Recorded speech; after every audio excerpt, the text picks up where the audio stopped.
Hey, how's it going, guys? Whoa! Stop! What the hell? Stop. Hey, how's it going, guys? Captain Kuba here, and welcome to another God of War stream. Today we have members hangout. A lot of people have been asking me to react to the God of War Ragnarok Spoilercast on IGN with Eric Williams, and I thought since I don't know, I had a long day yesterday. A lot of things happened, but since I didn't have much to do today and I didn't have any other videos prepared, I might as well hey, let me get this spoilercast thing out of the way. So yeah, how are you guys? How's everybody doing? Let me see. I'm gonna wait until some people show up and then we can get started.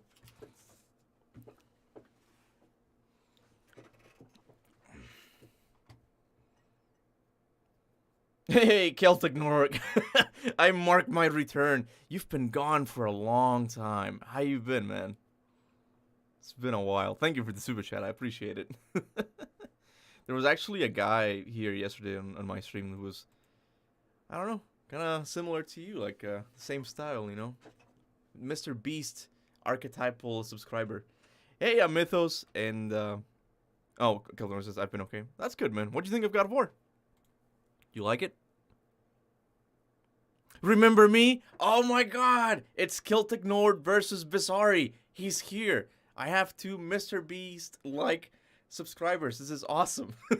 This is what any YouTuber would want to. This is the dream. But yeah, what's up, guys?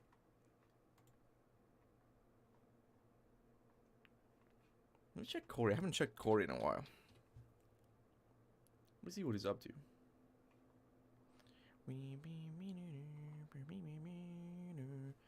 Yo, Gaming64, what's up, man?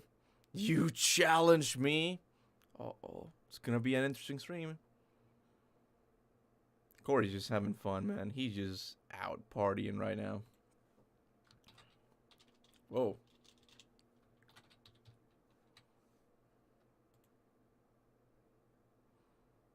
Yo, Aaron F, what's up, man? Welcome.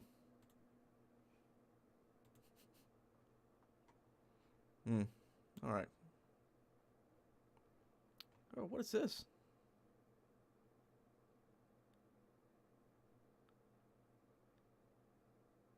Field notes collaboration. What is this? Memo book. Durable material? What? For what? Like cosplaying and stuff? Although, let's be real, with the amount I've donated, I don't think I'll be beat soon. I don't think so. Not yet. Bizarri has a lot to catch up. But I don't know. He just sent a super chat just saying no. I don't know how this is gonna go.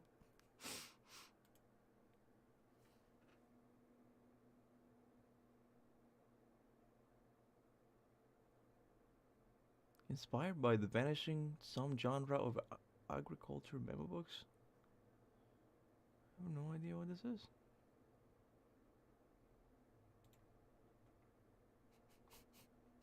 Fair enough. Yo, Gamer Pro India, what's up, man? Alright, I guess we can get started. Meanwhile, me being broke, lol. No one has to donate. Like, it's not a necessity. You guys don't need to do that. It is very appreciated, though. I will say that. Actually just got Ragnarok the other day, and I'm enjoying the crap out of it. That's good, man. I'm glad. Can you please pay my student loans?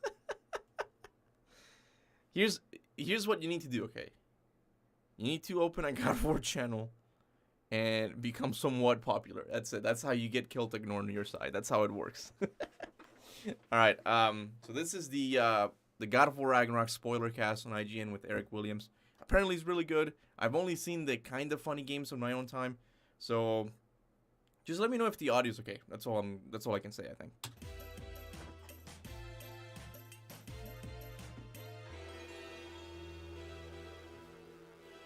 Ever since playing God of War Ragnarok, I never go back to 2018. The combat is so drastically different. That's something I'm gonna feel when I go back to 2018 eventually. Because yeah, I think the combat is way better.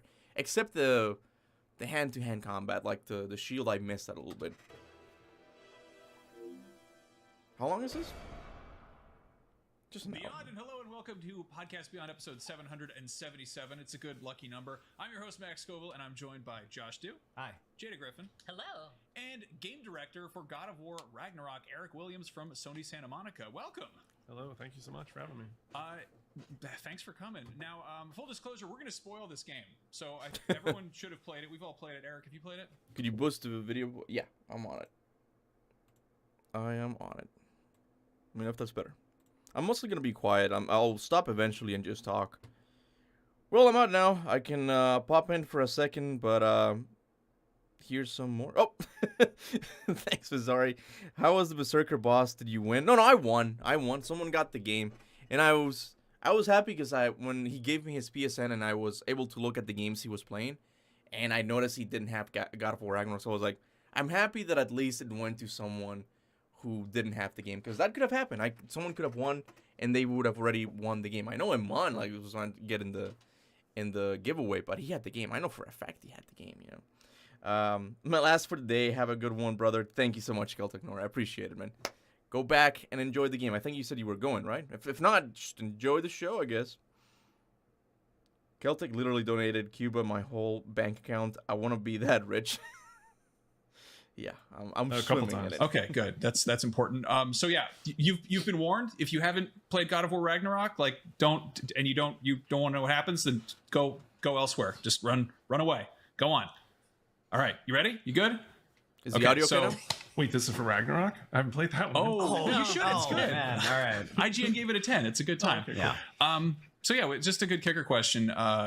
Thor's hammer seemed like a pretty solid, cool thing to align with Ragnarok. Kratos has kind of a track record of stealing god weapons and then using them himself, and he never uses it. Why? I mean, he holds on to it once. Yeah, that's true. He's got you there. But you don't get to use it. You don't get to like run around and hit stuff with it. He's got the axe. Was that the reasoning? Like, Yeah, the axe was made to be the counter to it. I mean, it's almost like the good and evil weapon. So he wields the weapon for just. Thor wields the weapon for, tearing down giants and things like that. So we didn't think fitting that into Kratos would work very well. It's like I'll also be completely honest. I'll tell you what I told the team. And people will be upset about this, and they can blame me. So here, if you see me on the street, we can get into it. But to me, it was too easy. It was expected. It's what people, they could understand it. They could think about it. It wasn't going to surprise. But the weapon that was going to surprise was the weapon that we gave him. The way the story is told on how he gets it, who he is. If you think about his weapons, like they've been bestowed upon him, his core weapons, like the blades, they're pulled out of the river of lava and dropped into his hands. Like the axe is bestowed to him by his wife. So when that spear is made, it's for him. It has his blood in it. You know what I mean? They prick it, and it's his whole history. If you watch that scene specifically, the blood comes out as the Omega first, which is the old version of him. But the thing that really cements it is the symbol of Sparta. That he is that just general that's going to take care of business. So we put a lot of thought into that, and I challenged the team too. I said, hey, we want to make the best stick ever. This is something I always understood, like from the get-go. Like before I even played the game, I knew like they had to like juggle this thing of like, oh, should we make the hammer? It really is too similar mechanically from a gameplay perspective. It's just way too similar to the axe, and I still see people being pissed about that. I'm like, no, I totally understand where he was coming from with this. Like it's just too similar. Why would you want? It would be the same issue as God of War 3. Like all the weapons are different, but they feel similar. There's no point in me changing from the Blades of Exile to the Nemean Sisters. Yo, Vizari, welcome to the Spartan Soldiers, man. I appreciate it. I'm trying to figure out what's written on his hoodie. I think it says chocolate. I don't know what it says here. Maybe it's the same thing, just in black. Yeah, I think it's the same. He just loves chocolate. That's it. That all spears will be judged against. And I'll be honest, I think I'd put ours up against any I've seen in a video game. The Draupnir spear was by far, once I got that, I had a hard time swapping off of it. It's so fast, it's fluid, there's so many different utilities that you can use it for in combat. It's just great. And that moment was so just amazing. Like I literally wept, like openly wept at that moment, because it was just so powerful. Kratos opening up to somebody else other than Atreus or Faye, and was just very powerful. Like what was that like, kind of like giving Kratos that moment to open up to somebody else? How did that kind of come about? I think it's just been a culmination of his journey from 2018 to now. You know, he's been this guy who's had to push everything down. He doesn't really have anyone around him. You know, and the fate kind of started to bring that out of him. Then Atreus really cracked the shell at the end of 2018. You know, Kratos lets the bandages go. Amazing moment, and he talks to him and he tells him the story of his namesake, and why he wanted to name him that. And you start to see that Kratos thinks about these things. He's not just this one. You know, that just kind of reminded me of that scene of like him letting go of the bandages. Like, I have nothing left to hide. In God of War Ragnarok, does Kratos ever tell Atreus what he did to his first family? I always thought that was gonna be like a big story moment, like a big revelation thing, but it never happened. Now that I think about it, he tells Freya. But I don't think he tells Atreus, does he? I don't know. Sad that Brock died. A little bit too. I mean, Brock was really nice. I liked him as a character. He was like, it's like Eric said, he's the family dog, you know. Here's another. We need to play Bloodborne. Man, I haven't played Bloodborne in ages now. I don't even know how to play that game anymore. But maybe one day, you know, maybe we'll do that. Unpopular opinion. I cannot disappoint on how Tyr was portrayed through the game. You mean the real Tyr? Like afterwards?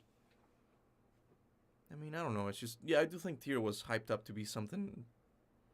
Like, he cared about people, but he was still the god of war, and you really don't see that. But then again, like, there's no Ragnarok to fight anymore. So maybe he'll be more interesting. It's, you know what? You know what? This is something that I'm just talking to you guys about. It just kind of clicked, I guess, like something about the ending that kind of clicked now that, you know, once you think is like, it's kind of cool that Kratos now has his own pantheon. He is like, he's not just taking care of humans. Like, he's got his own little pantheon that's growing. You know, he's got Freya. He's got, I'm guessing, what's her name? God damn it, Thrud, because she is gonna go into Valkyrie training now. He's got Tyr, the god of war. Like, he's got the Valkyries, and it's kind of cool that he's got this little pantheon, right? But I thought it was like it was a lost opportunity, because it could have gone to war with this pantheon, and he did, but you never really felt that, you know, like. So I'm hoping for another game where he goes to war with another pantheon or something. Like, I'm still waiting for that action that was missing in God of War Ragnarok. I don't know. That's kind of, people keep saying like, why don't you like the game? My biggest complaints about the game are the traversal. Like, finding where to go in that game is a pain in the ass, especially in the post-game section. And the story just, it didn't have excitement to it. I don't know. At least I didn't feel it. What if Odin kidnapped Atreus when he turned out to be Tyr? Something like that. I don't think it would have made sense too much with how the story was set up, but yeah, we needed something where Odin was seen as victorious. Like, it made you believe like, oh no, he might win, but you never felt that with Odin. I don't know. Conventional character. And for me, he's always been that way. Even go back. I mean, before God of War 1, he's a husband. Yep. You know, he's a father. He's a general. He leads people. His city-state respects him. So we wanted to have these pairings in this game where, you know, Mimir and Brock became like his kind of like confidants, like his buddies, and then Sindri, and then the kids become Atreus's crew, and you get these different points of view. And when you start to look at them, you go, oh, okay, that makes sense that they gravitate towards each other. So Brock being pretty gruff, and, you know, and to have them almost both open up, that's what the moment is even more beautiful. Yeah. Brock is all upset, and Kratos is the one that calms him down. And you don't really see Kratos do that. You know, you want to see usually people trying to do the opposite, or he has to temper himself. So I think it was just one of those moments in the writer's room where you're sitting there and you're thinking about it. You're like, okay, we got to make this weapon, and how are we going to do that? And that was one of the very few scenes that I did any writing on. You know, I trust the writers, but there was the way that thing was crafted, all the elements, seeing the visuals, the blood, all those pieces I really wanted. So that was, I wrote structurally. I didn't write a lot of the lines, but structurally how that scene was going to go. Yeah, it's a special one. I'm glad it landed for you. Yeah, very much so. Yeah, more on the spear. Like, the way you talked about it, it sounded like it was always the plan to make it a spear. Is that the case? Or were there other types of weapons ever considered? Yeah, I mean, when we started early on into I would say the fall of 2018, and people were pitching everything. Obviously, Mjolnir was on the table, but I really wanted to go back and show who he really was. And if he was going to lead these people to this war, I wanted to see that guy. You know, the guy we never really get to see. And we saw a little bit of it in Ghost of Sparta, but not a lot of people played that, because the the Spartans bring him his weapons. They bring him the arms of Sparta with his spear and his shield, and you get to see that general a little bit. But we wanted to see that in the Norse, mythology, because it's just so separate too. It's nothing like what you would see. The axe is still part of that. It's cold. We kind of have these little phrases for the weapons internally for how we bake all the ideas in. And, the axe, I think, I might get this one wrong because this is the one I always use, but it was like this frozen lumberjack, and then the blades have always been this like ballet of fire. And so for the spear, coming up with that, here I challenged him. I was like, hey, come up with the phrase that people can get behind this. And he had this idea. He was like, it's just like beat the door down.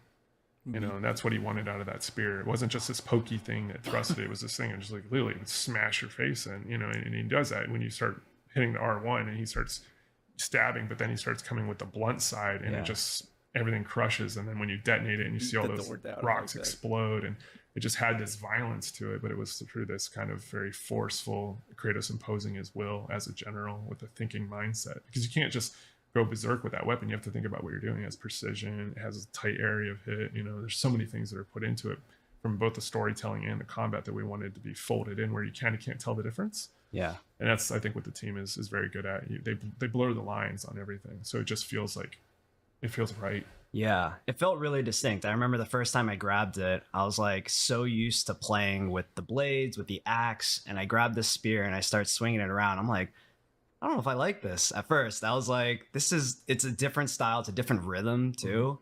But after a while, I was like, man, this thing kind of slaps. And then especially when you're just like chucking at it from a distance, I'm like, that was my favorite part. I was like, I mean, I'm never like, I don't care about Kratos like using a bow and arrow, like that's not badass. But like chucking this javelin like 30 meters away and then exploding it, like, man, that was a great idea. The spear, for me, like it really got fun. Like when you started to level it up more, like, and when you got the siphon ability, that's when I really started to play with a lot of risk reward scenarios. Like, oh, if I go in and I stab the enemy and I get this, I could get his powers, but someone's gonna come in and hit me. Like it's just, I really love the spear. I'm gonna have to do like a top 10 God of War weapons now, so I can include the spear now. But yeah, let me read closer on. I don't know, despite the flaws in the story, I love the game overall. It's one hell of an emotional roller coaster with sexy combat mechanics. That's fair enough. That's fair enough. And in a way, I don't know. I do think it's one of the better God of War games, but I don't know. It just didn't click with me as much as it did with other people. Maybe it'll grow on me later on, but as it is right now, I want to play it one more time at least. That's something else. I don't feel like playing it because I really felt the walk-in sections in this game a lot more, because it doesn't feel like it goes from beginning to end. Just there's a lot of jumping around, and like when you get to that Angrboda section, god damn it, that part was boring. Anyway, Kratos is the new old father. I don't know what anyone says. He's definitely the new king. I almost think that he's going to want peace with other pantheons, but if they want to fight, he will fight back. I don't know about that. His arc in this game is all about not killing gods. It's like, we must be better. But yeah, the spear is actually so good. It really is, man. That's something the new games in the series are doing much better. It's like the side weapons. Sorry. The only good side weapon in the older series, in the older games in the series, to me, were the arms of Sparta, because they feel distinct, but they also feel similar to the blades in a way, right? But all of the other ones, the barbarian hammer, the spear, every weapon in God of War 3, for me, it just didn't click, because it just felt too similar, right? But the weapons in the newer games they're really good. I like them. Top of the morning. And combining it as well with Dropnir, which is like an item from Norse mythology, was that also always the plan, or? So we started with the spear, and then I started to think about like, well, if we want to have infinite spears, we have to come up with some way to do this. We can't just like gamify it. We wanted it to be part of the lore. And we were talking about Dropnir, and we were like, oh, well, it does duplicate. And then it was just one of those peanut butter chocolate moments in my head where I was like, hey, what about this? And they're like, are you serious? You think we could pull that off?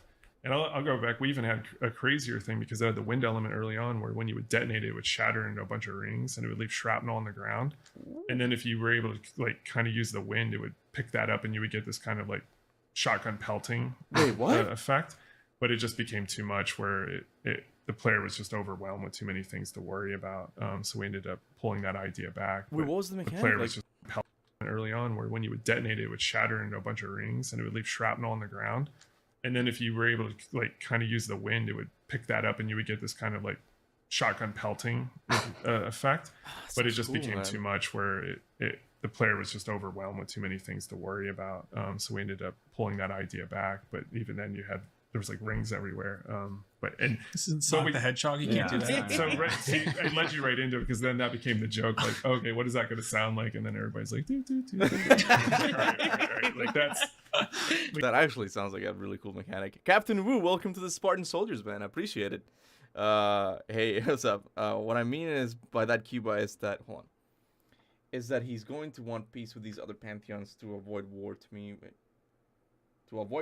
it feels like it could be a way to continue the story. No, exactly. No, it's just of course he's gonna want peace, but that's again, like, I go back to my issue with this game is that it feels to me like they weren't trying to answer the question with this game of like, how do we tell a good story while still keeping it a God of War game and, have a lot of bosses? Because I don't think I was the only one who had expectations of God of War Ragnarok being God of War 3 with a really good story, right? And we got the good story, we got the good character arcs and all that, but it's like, I don't know. There wasn't much action to it. I don't know. I feel alone in this. Like, no one's complaining about this, but oh well. We got to get back into our realm, and we don't want him like having that noise. But yeah, it was. And then the moment with Sindri to go down and get it, then it made sure both of the blacksmiths. We knew Brock was going to be the one to go, but we needed to make sure they were both part of crafting the thing. So then seeing him go down there and the little Scrooge McDuck money to get the ring. That was a really cool moment. Right? I had no idea what the plan was. They're like, okay, we got something for this weapon, and he descends down this well and just lands in the Scrooge McDuck pool of golden rings. And I was like, oh my gosh, this is like they're loaded. Yeah. They've got so much money. Set. Like, why are they still blacksmithing? They could retire. Why are they asking me for my hack silver? Parts and labor, man. Yeah, dwarves. Now, clearly, like, the team really has this kind of like almost like poetic approach, like Frozen Lumberjack, like Ballet of Fire. I guess I'm curious, what was the kind of core philosophy with Ragnarok compared to 2018? Like, was there like a sort of just a I don't know, motivational phrase, or like a really just it's like a very focused, vague question here. I'll go with the super high level one. I've always had this kind of theory. It's, this is a math formula that doesn't work, but it makes sense metaphorically to what you're trying to do. And it got the team to kind of buy into this idea of all 8s make a 10. If everything in your game is at an 8 or above, then it will always rise. And if you have anything that's lower than that, it pulls down, and then people like yourselves can pick it apart. All right. Yeah, this is fair. Shots fired. But you can tear it down. So what we would say, is like, okay, cool. Like this is getting really, really good. Animator, you could take that to a 10, but over here, this animation, maybe we didn't get the cloth right or whatever. Maybe we could hop on that and pull that up from like a 6 to an 8. And then if you have everything, like, again, sitting at that level, it's just like, man, everything is so good. This is really good. And it does its opposite effect. It pushes up. And it's just one of those ideas that if, glass half empty, glass half full. So if you have more things that are full, then people are more apt to be like, this is really positive and this is creative and amazing. So there's a something I want to do is like delve deep into Alfheim lore to see if I find more of it. Because with this game, they did something cool that they expanded on it. And like there's like elves that look differently prior to their separation and all that, and that sounds cool. I kind of want to look into that closer. Daniel Kenny, thank you so much, man. Well done, Kuba, for uploading 500 videos to your channel. Have I really? Has it been like 500 videos? Why are you frozen? Anyway, also everyone hit that join button to support Kuba. Thanks, man. I appreciate it. Captain Kuba. Hold on, 500 videos. Oh my god, it has been 500 videos. I didn't even know that. Thanks for letting me know, Danny. I appreciate it. Last donation for me. Thank you, Vasari. I appreciate it, man. Also, have you seen how similar Dropnir and the Arms of Sparta spear look alike? Very similar engravements and the scarf. No, that was done on purpose, because I know Eric Williams' favorite God of War game. I don't know if God of War Ragnarok is his favorite game now. I'm sure it is. before this game, it was Ghost of Sparta. He worked really closely on it, and he wanted to have like the spear be brought back. Because I'm telling you, the spear was like the best side weapon of the old series, and to me, it made sense to bring it back. That's something I like. There's so many things I like in this story, guys. You really don't understand. One day I'll eventually get to doing a proper review. It's just that right now there's a lot of things going on with my life. With Connor, he's is back to being sick again, and I'm taking care of it and all that. And I'm experiencing somewhat burnt out. And I'll eventually get to doing a review, a proper one, because I know that wasn't like the best review. That was just me like talking in the stream, right? But there's so many things I like about this story, like how they handled Loki's children. I like that a lot. The spear was a cool touch. The whole mission with where you go and stop Garm is probably like one of my favorite sections in the series as well, because it brings back that focus of just Kratos and Atreus, and like there's so much tension in that mission. It's just, I love that. There's so many things I love about the game, guys. It made it seem like I hated the game, but it's just like there's some pacing issues and some things that just didn't deliver that I thought were promised, But anyway, Helheim section is goated. It's amazing, dude. It's amazing. Anyway, the George Carlin line about never having slept with a 10, and there's more to it after that. It's a similar philosophy, but I like the approach there. I love me some George Carlin. Yeah. So there might be something in there. I pulled it Can we talk about Heimdall? Sure. Now that he said there might be some Carlin's, like, what's the comedian's name? I forgot the name. I do think there's a bit of a Seinfeld reference in God of War Ragnarok. I forgot how it goes exactly, but in Seinfeld there's this bit where it's like they're talking about this guy who's gay, and they're like, "Oh, he's gay. Not that there's anything wrong with that." And like they keep saying it's like they keep saying that he's gay. It's like, not that there's anything wrong with that. And I think there's something similar like that in God of War Ragnarok. I don't exactly know how that happened. I think it's something with Brock or something. Was it like, why is he blue? Like, not that there's anything wrong with that. Like, I think Eric is a bit of a fan of Seinfeld as well. Yo, Araya Sujay, welcome to the Spartan Soldiers, man. I appreciate it. Let's keep going. He's a dick. Oh, I hated him. My favorite fight of the game, by far. Scott Porter absolutely crushed that character. Yeah. He was so worried because we didn't want to let the character loose into the wild, and he kept saying, "Man, why can't we talk about him?" I was like, because we want him to be a surprise. He's so good. Because we've seen the playtest feedback, and everything you guys are saying echoed across like 20 playtests. And I'd send him the little quips. And he's like, "But do they like him?" And I'm like, "No, but that's a good thing, So, but Scott was amazing. But that fight is a hard fight. Like, how do you make a fight where you can't hit a guy? And these are the kind of challenges we like to take on. And Adam Oliver, the main combat designer on that, he was new to the studio, never built a boss fight before, so it was a big challenge for him. And he struggled for a bit, but he stayed after it. And I think it's one of those, you won't forget that fight. No. I'll be honest, I don't really remember it. Like from he was talking about the Heimdall fight, right? From a mechanics point of view, I don't remember it. I thought I want to play it on the hardest difficulty again and see actually judge these boss fights, because Heimdall for me just wasn't a boss fight that clicked. It felt too much like there was too much stopping, like you couldn't really keep going, and that whole thing of him slowing down time and you having to dodge. It reminded me a lot of Cassiter and Pollux from God of War Ascension. I don't know. Anyway, let me read. I gotta say, Kuba, regarding the whole game being like God of War 3 with a good story, it was what I was expecting as well. That's what I mean. I came out of this game disappointed because it felt like Santa Monica was leaving the old fans behind a little bit. It's like, no, it's time to move on, right? And maybe it wasn't that. Maybe it's just that we old fans didn't quite get it completely. Santa Monica right now, it's more interested in telling interesting stories, and Odin is an interesting character. It's just that he wasn't very interesting as a villain, in my opinion, and that's the whole thing. Like, they couldn't do a God of War 3 style of a game because they needed... Actually, no, I take that back, because the whole game, the message of Kratos learns is that he shouldn't kill gods even when it's necessary. So the first half of the game, he should have been killing gods non-stop. That's that way the message is, I don't know, highlighted even more, because you see Kratos slowly descending. Like, you kill Hoth, you kill Bragi, you kill all of these gods, right? And then when Heimdall threatens to kill your son, you see God of War 3 Kratos and he rips his head off. Like, I feel like that would have had better momentum, and the player would have had gotten the story from the beginning a lot more, right? Anyway.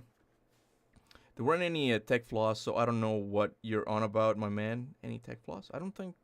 Again, no, I don't... Oh, the Heimdall fight? I'm going to play it again. I don't know.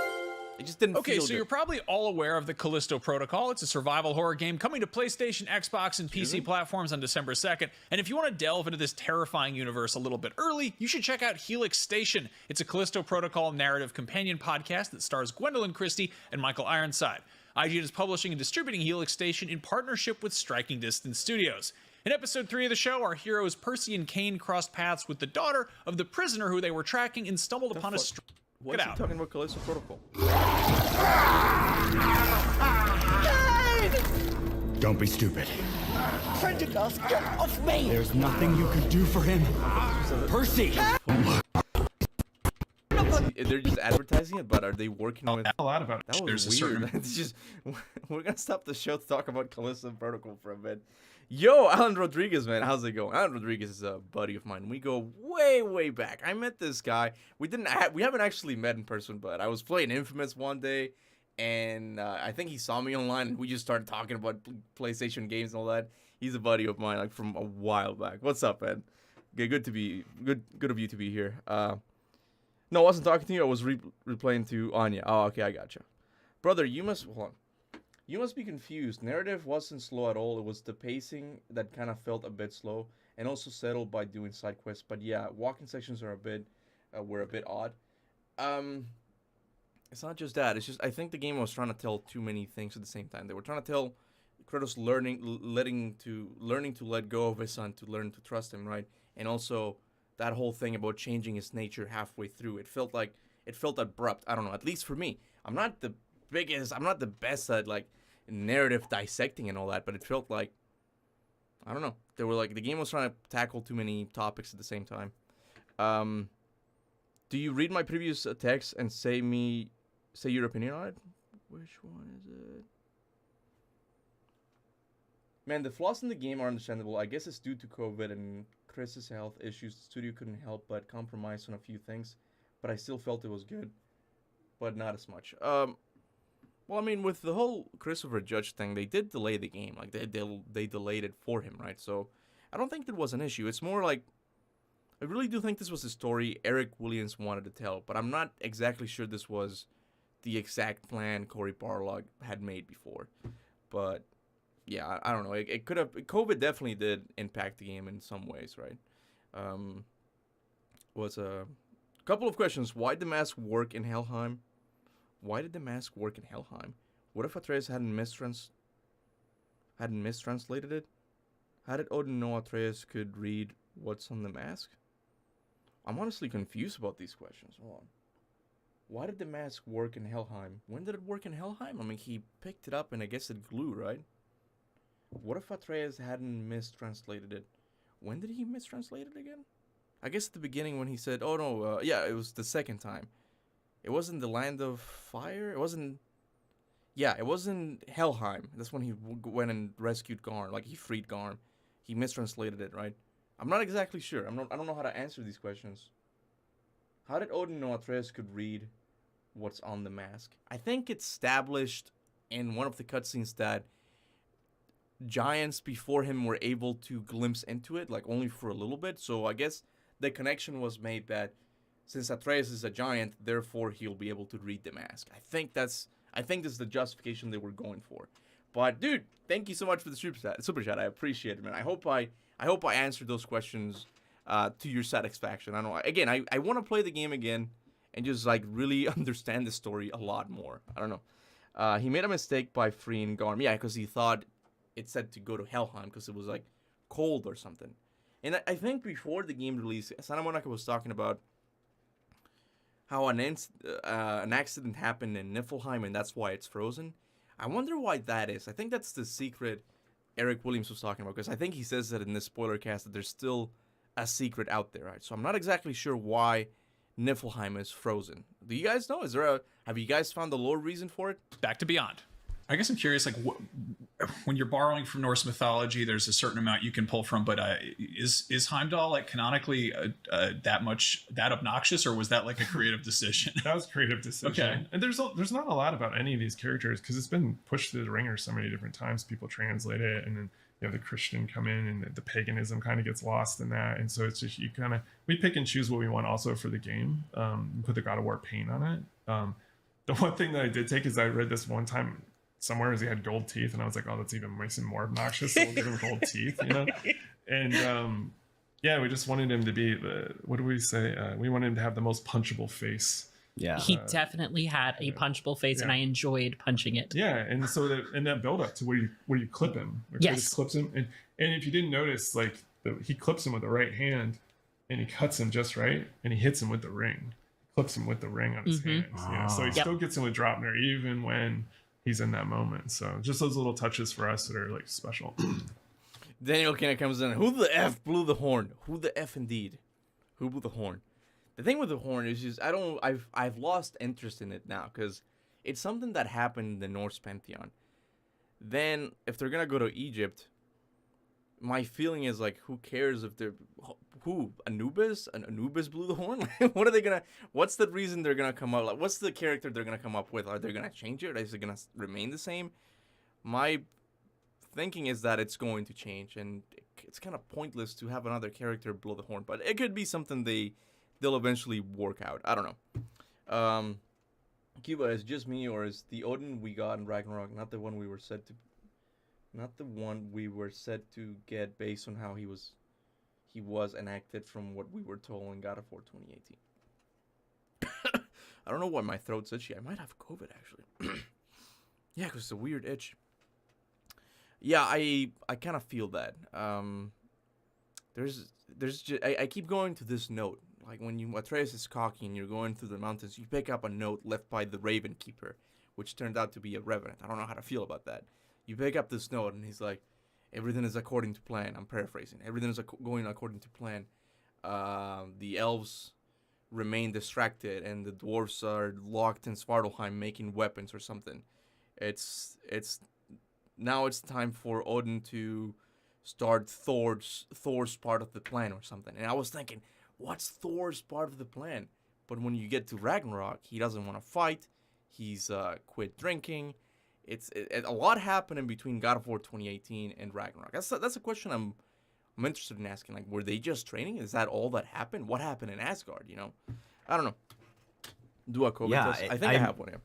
Like, there wasn't a character like that for me in 2018, and like I think you could have like characterized Heimdall in a way that's just like, I am, like, based on my Googling, like his whole thing is, I'm a very loyal servant of Odin. I'm dedicated. I'm just a good, like, dedicated guy. And he's I think he's closest to like the god of the humans, right? Mm-hmm. He kind of helped create their class system and whatnot. So why did you decide him to make him such a dick? Because like, it's awesome because you're dancing right on the line of why we did that. So we try to look at all these gods they have these abilities, but they're not always good. Mm-hmm. You know what I mean? And I don't mean that in a sense of their nature. The ability is not always a good thing. So like Baldur, if we go back and look at that, we'll use that as like the starting point. He can't feel anything. Imagine what that would do to you as a person. If you can't feel anything at all, it's going to drive you crazy at some point. You're going to be a little messed up. So we were like, well, if you could always see what people's intentions are, what would that do to you? And he's just like, you can't be around people. He's like, everybody's gross. They always want something, or there's a reason behind it. So he's just kind of shut off.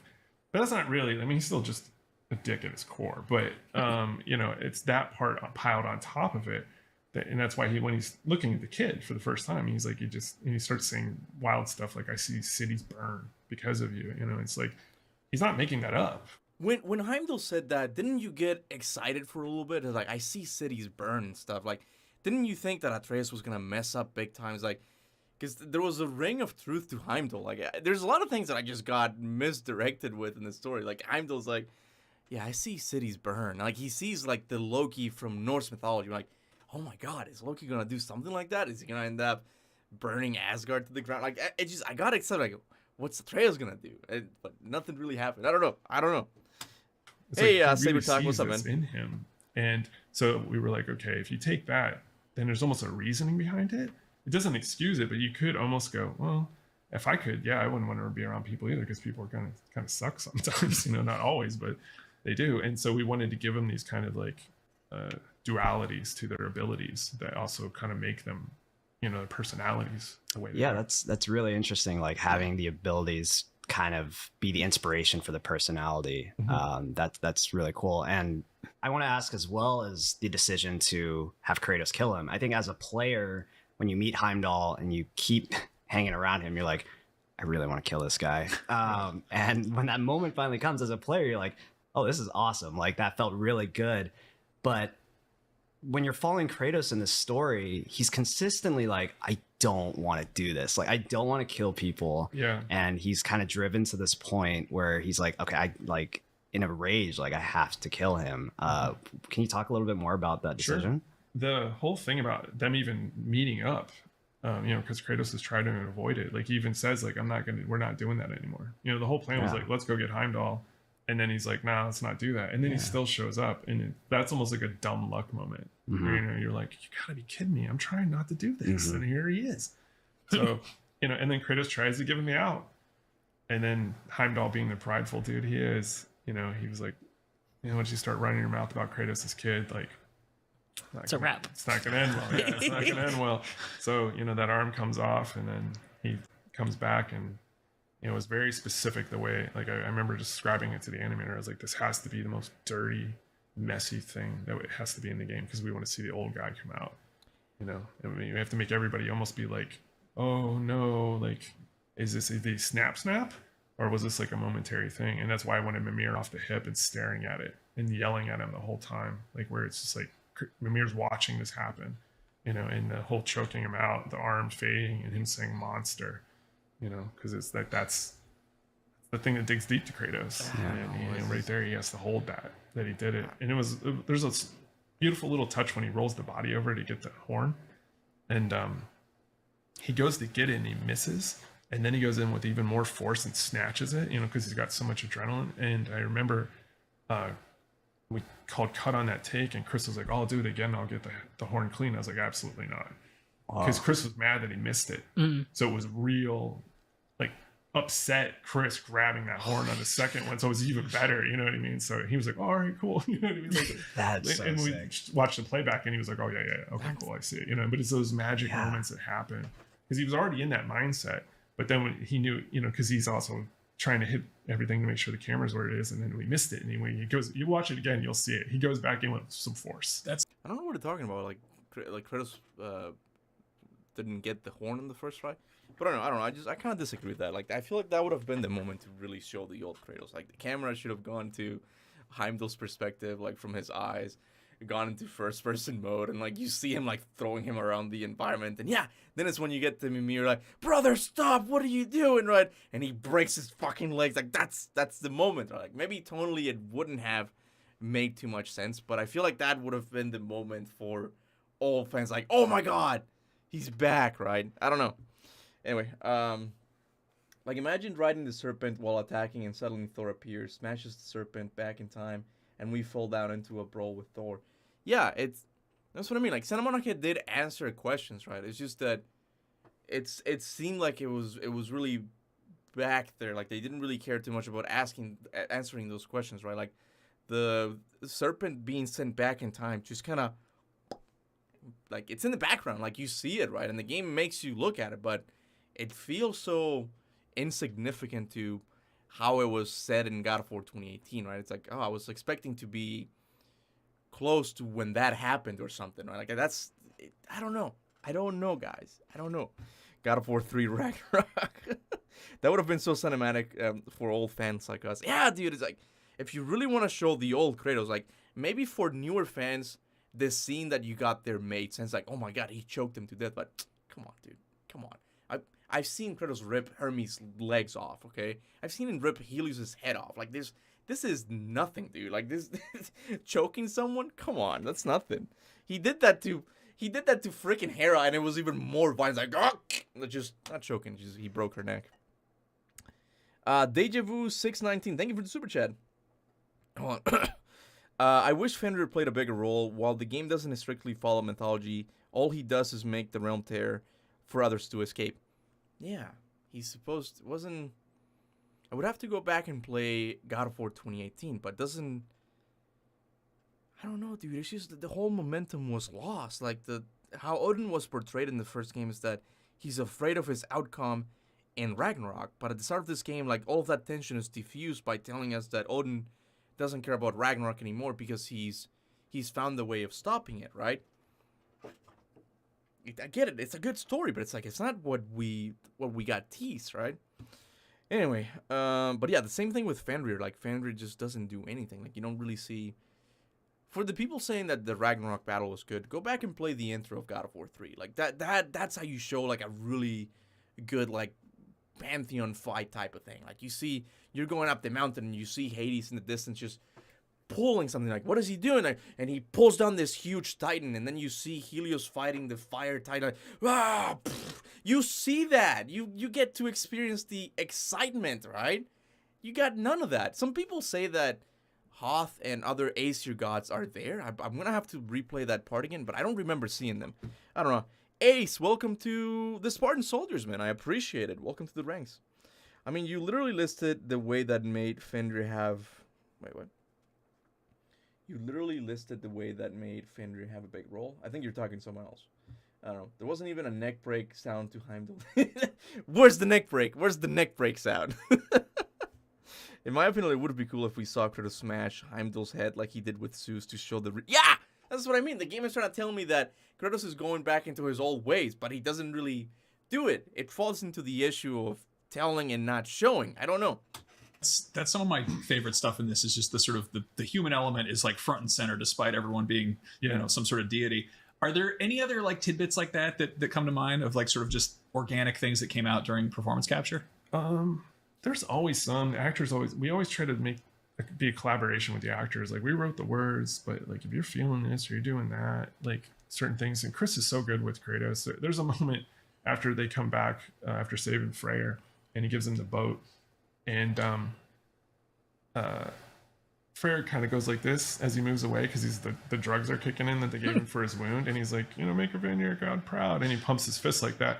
But the first few takes, he kept kind of like doing this to Chris, and Chris came to me and he was like, if he does that one more time, I'm gonna grab him. He's like, because Kratos would break that guy's arm if he touched him like that. And so we went over to Brett and we were like, hey, like do something different because he wouldn't touch Kratos like that. And he was like, all right, cool, you know. But it was just like they figured that out together how they were gonna do that. And there's a couple other little moments like that, but it's just everybody's into it. There's no like star, if you will. It's like it's a team effort to get these scenes, because in one shot camera, if anybody misses, start over. So it's even the camera person has to be on, like, you know, even somebody being like giving you the cue, like we're getting really inside the how it's done now, but like they don't carry the weapons on them. There's a stagehand walking behind them with the axe on their back, and then when they go to grab it, they let go. And if that gets dropped or whatever, and then you got to start over again. You know what I mean? It's all these little moments. It's just a ballet, and if you see it, you'd be like, "Whoa, this is wild." How this, and then you get all that emotion at the same time when they're trying to hit all these little pieces and these micro bits. And you know, another really one that I love personally is when the kids birth the Jormungandr, when they put the soul in it. And I was looking at it one day, and I was like, because in the mythology is that they're the parents of these giant monsters, and it's like we can't be doing it the way it was done in there. It's very awkward. Yeah. So we had to like find interesting ways around this. So I was looking at it, how we had it, and I was like, oh, okay. When you guys go to put your hands up there, put your hands like this, you know, and it's like a little heart, and then the soul goes right through the middle of that, and it's like them coming together for that bonding moment to bring the Jormungandr into life. And it's just little things, and then they forgot a couple times, and you keep moving their hands, and then you get it just right. Something I don't understand, and you're gonna have to explain this to me. Yeah, that God of War YouTuber needs explanation or something, but I don't think the game was clear on this. When you meet Angrboda, she says that at least some giants are in the Pokeballs, right? Some of them?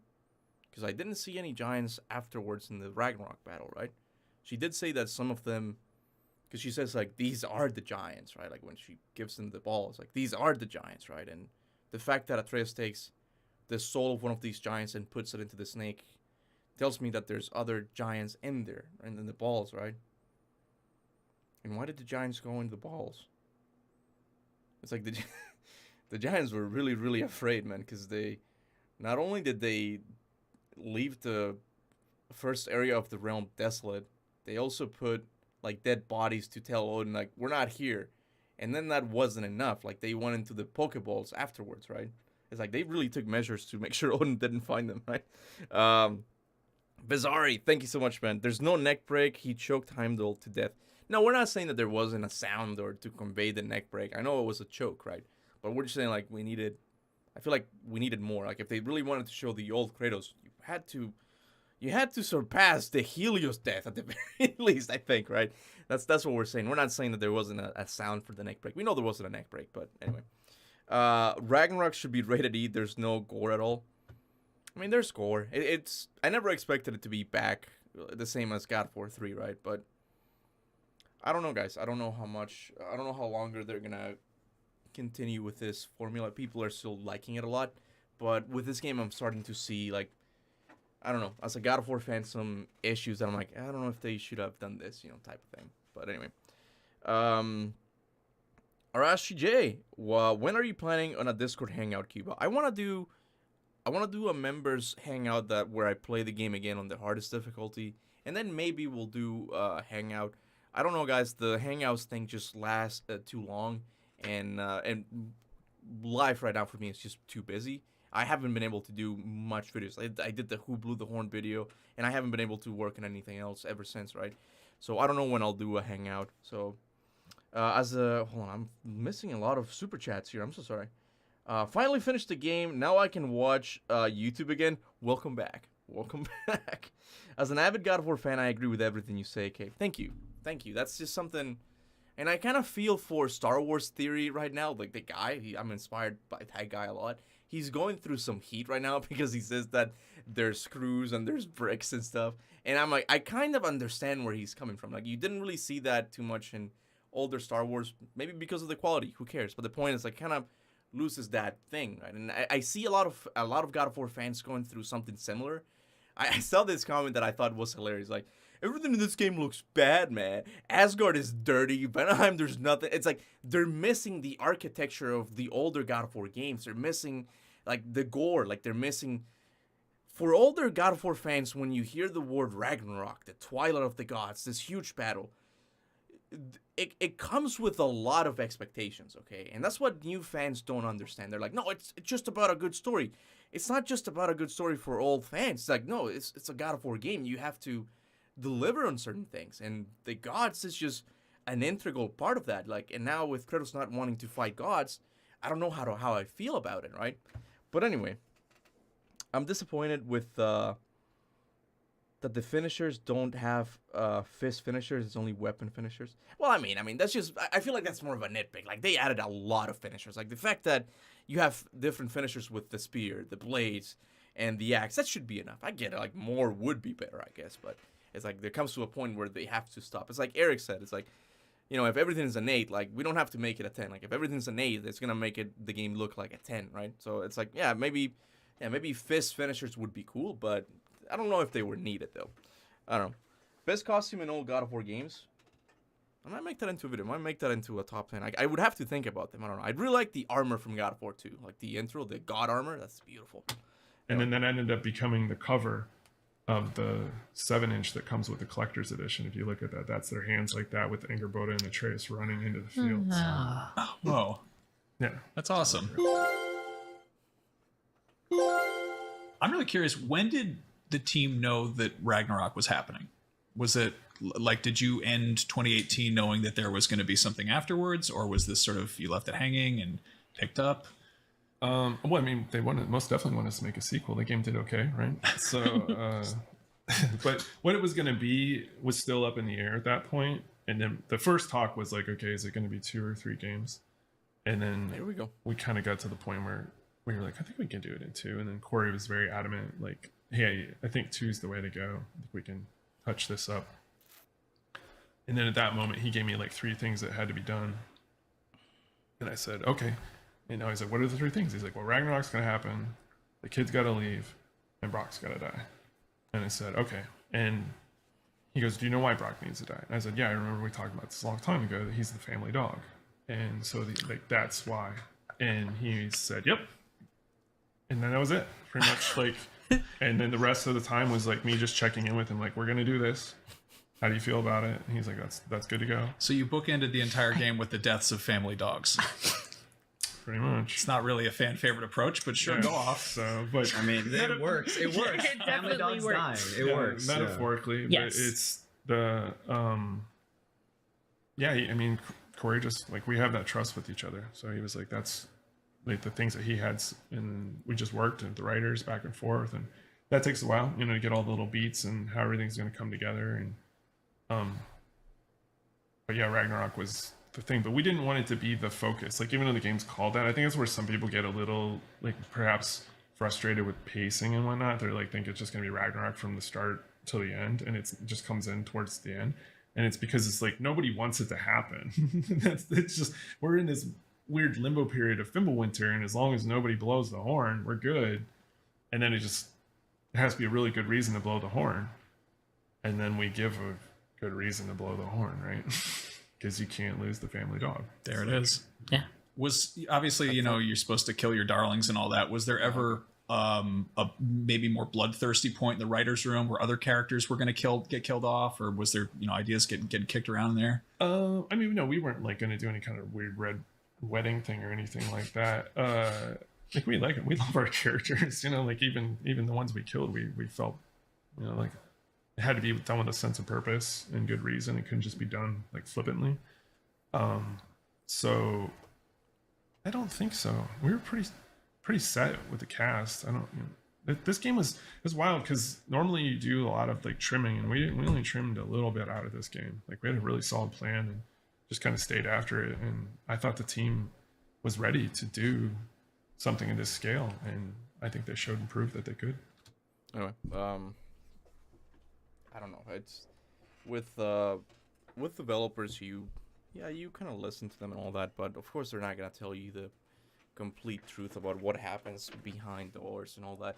I'm still not buying the whole thing of like, oh, they just wanted to finish the story in 2 games. Like, there had to be something there. Like, it might have done something to do with the PlayStation shortage or something. It's like, oh, we need to move on to the next IP. I don't know exactly how it would work, but something else must have happened, because I do think the story would have been better if there was a middle one, like something that's more, you start to tease certain things that are going to happen in the 3rd game, like the whole, I don't know, maybe in the 2nd game, like you see, they're like, oh, we need to go to Alfheim, and Syndra's like, why Alfheim though? And like, the game never tells you why, right? But then in the 3rd game, it's like, oh, it's because of the soul thing, right? There wasn't much of a build-up. I don't know. Let me go back. I didn't read. Oh my god, I'm missing some. Okay. Thank you, Dejavu19. I don't think I read this one. Thank you for the super chat. I thought Atreus would have a quest to find more animals to release the giant souls into. Well, that's just something that they're not gonna do in a side quest. It's too important for it. Like, those are the souls of the giants. You know, like this. What I was expecting is for him to finally like release them afterwards, like in the Battle of Ragnarok, but he didn't. And I don't know where some of these giants went. And I think I'm gonna read like Gabby's thing. And I'm gonna go back to the comments. Goldening said, some giants just went to different lands completely, like mythologies. Angerboda mentions how a lot of the giants cross seas to escape, and a lot just transferred their souls into the marbles. Okay, so yeah, some of them left, and some of them are in the marbles, right? The question is, what is Atreus? And Atreus gets the marbles at the end, right? Angerboda hands it to him, right? What is he gonna do with the marbles? Is the question, right? Again, like I'm not really ready to start making theories about this. I want to really understand the game story, like, and the ins and out. And back in 2018, I didn't make theories like right away. Like, it took me like 2 or 3 months to start doing theories, right? So I don't know. But yeah, about the marbles thing, I don't think it should have done in a side quest. I think it should have been important. I was just expecting to happen in Ragnarok as well. How long is this video? This video itself is 1 hour long, but I stop and just talk to you guys a little bit. So I'm sorry if this is too long, man. I wish it was 3 games. I wish too, man. I do. Okay, when Odin offers peace, why Kratos says no? I mean, because that's kind of his character arc in this game. It's like he doesn't want to. he's falling into his familiar grounds again. He's like, I don't want to go. I don't want to die because I'm not sure Atreus is ready to do it, right? So yeah, ideally he would say no, but he has that flashback dream with Faye, and Faye's like, you need to get a move on. And he's like, yeah, I'm gonna listen to my wife, something like that, right? That's kind of how I saw it. But yeah, since when have we been calling Cap K? How are we shortened the already shortened name? Yeah, I don't know. Just don't add another K to it. That's all I'm asking. Would have been different if while Kratos was choking Heimdall, his head explodes and his eyes pop out of his head. Would be wild. Yeah, that's what I mean. Like, that's what the old fans wanted, right? But I think it's just they didn't do that because it didn't fit tonally with the game. But in that case, I just say, screw it. That would have been such a good place to subvert our expectations of what we think the new God of War is. Like, yeah, it's violent, but it's not that violent. Like, don't worry, we're never gonna do. And then, his head blows up, something like that. I don't know. I wish I would have seen something like that. Yo, TKD, welcome to Spartan Soldiers, man. Wait a second, Kratos, what? Wait a second, Kratos.crate2s. I don't get that. I do not get that comment. This actually brings up a really good question from our community. Jake Jackson asked, how did you relate to the characters and their transformations? Such an intimate story. Is there a piece of you in it? I think there's a piece of all of us in it. Sure, there's little tidbits of stories I told to the writers and them telling me and people on the team, like having little anecdotes. I don't want to go into those right now and out people and what was theirs or but yeah, 100%. But a lot of it does just come from, listening to media, just things that kind of like build you up as a person. You kind of want to have other people go, I see you. Because no one person's going through one thing by themselves in the world. Like everybody's gone through something that's similar, or there's a way into it. And that's what we're really, really trying to drive towards with the two POVs. That you have this father who's struggling with these things that he can't teach Atreus about being a giant. I mean, he didn't even know Faye was a giant until the end of 2018. He's got to hold that. That's what the game opens with him, like reflecting on that bag. Like, why did she not tell me?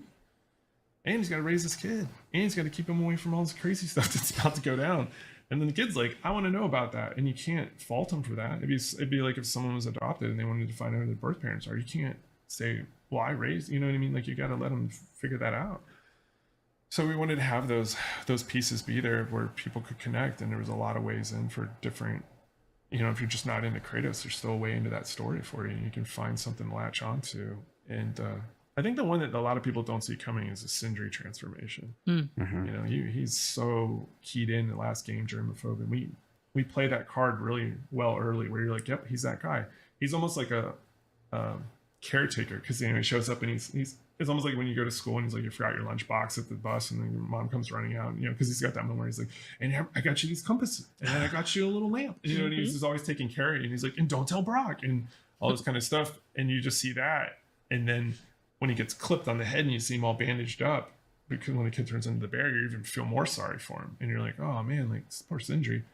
But then when you see him with the gloves off, and then the blood splattered all over, and you're like, oh no, what's going to happen here? And he's like, he was always kind of like the thesis behind him is like the giving tree.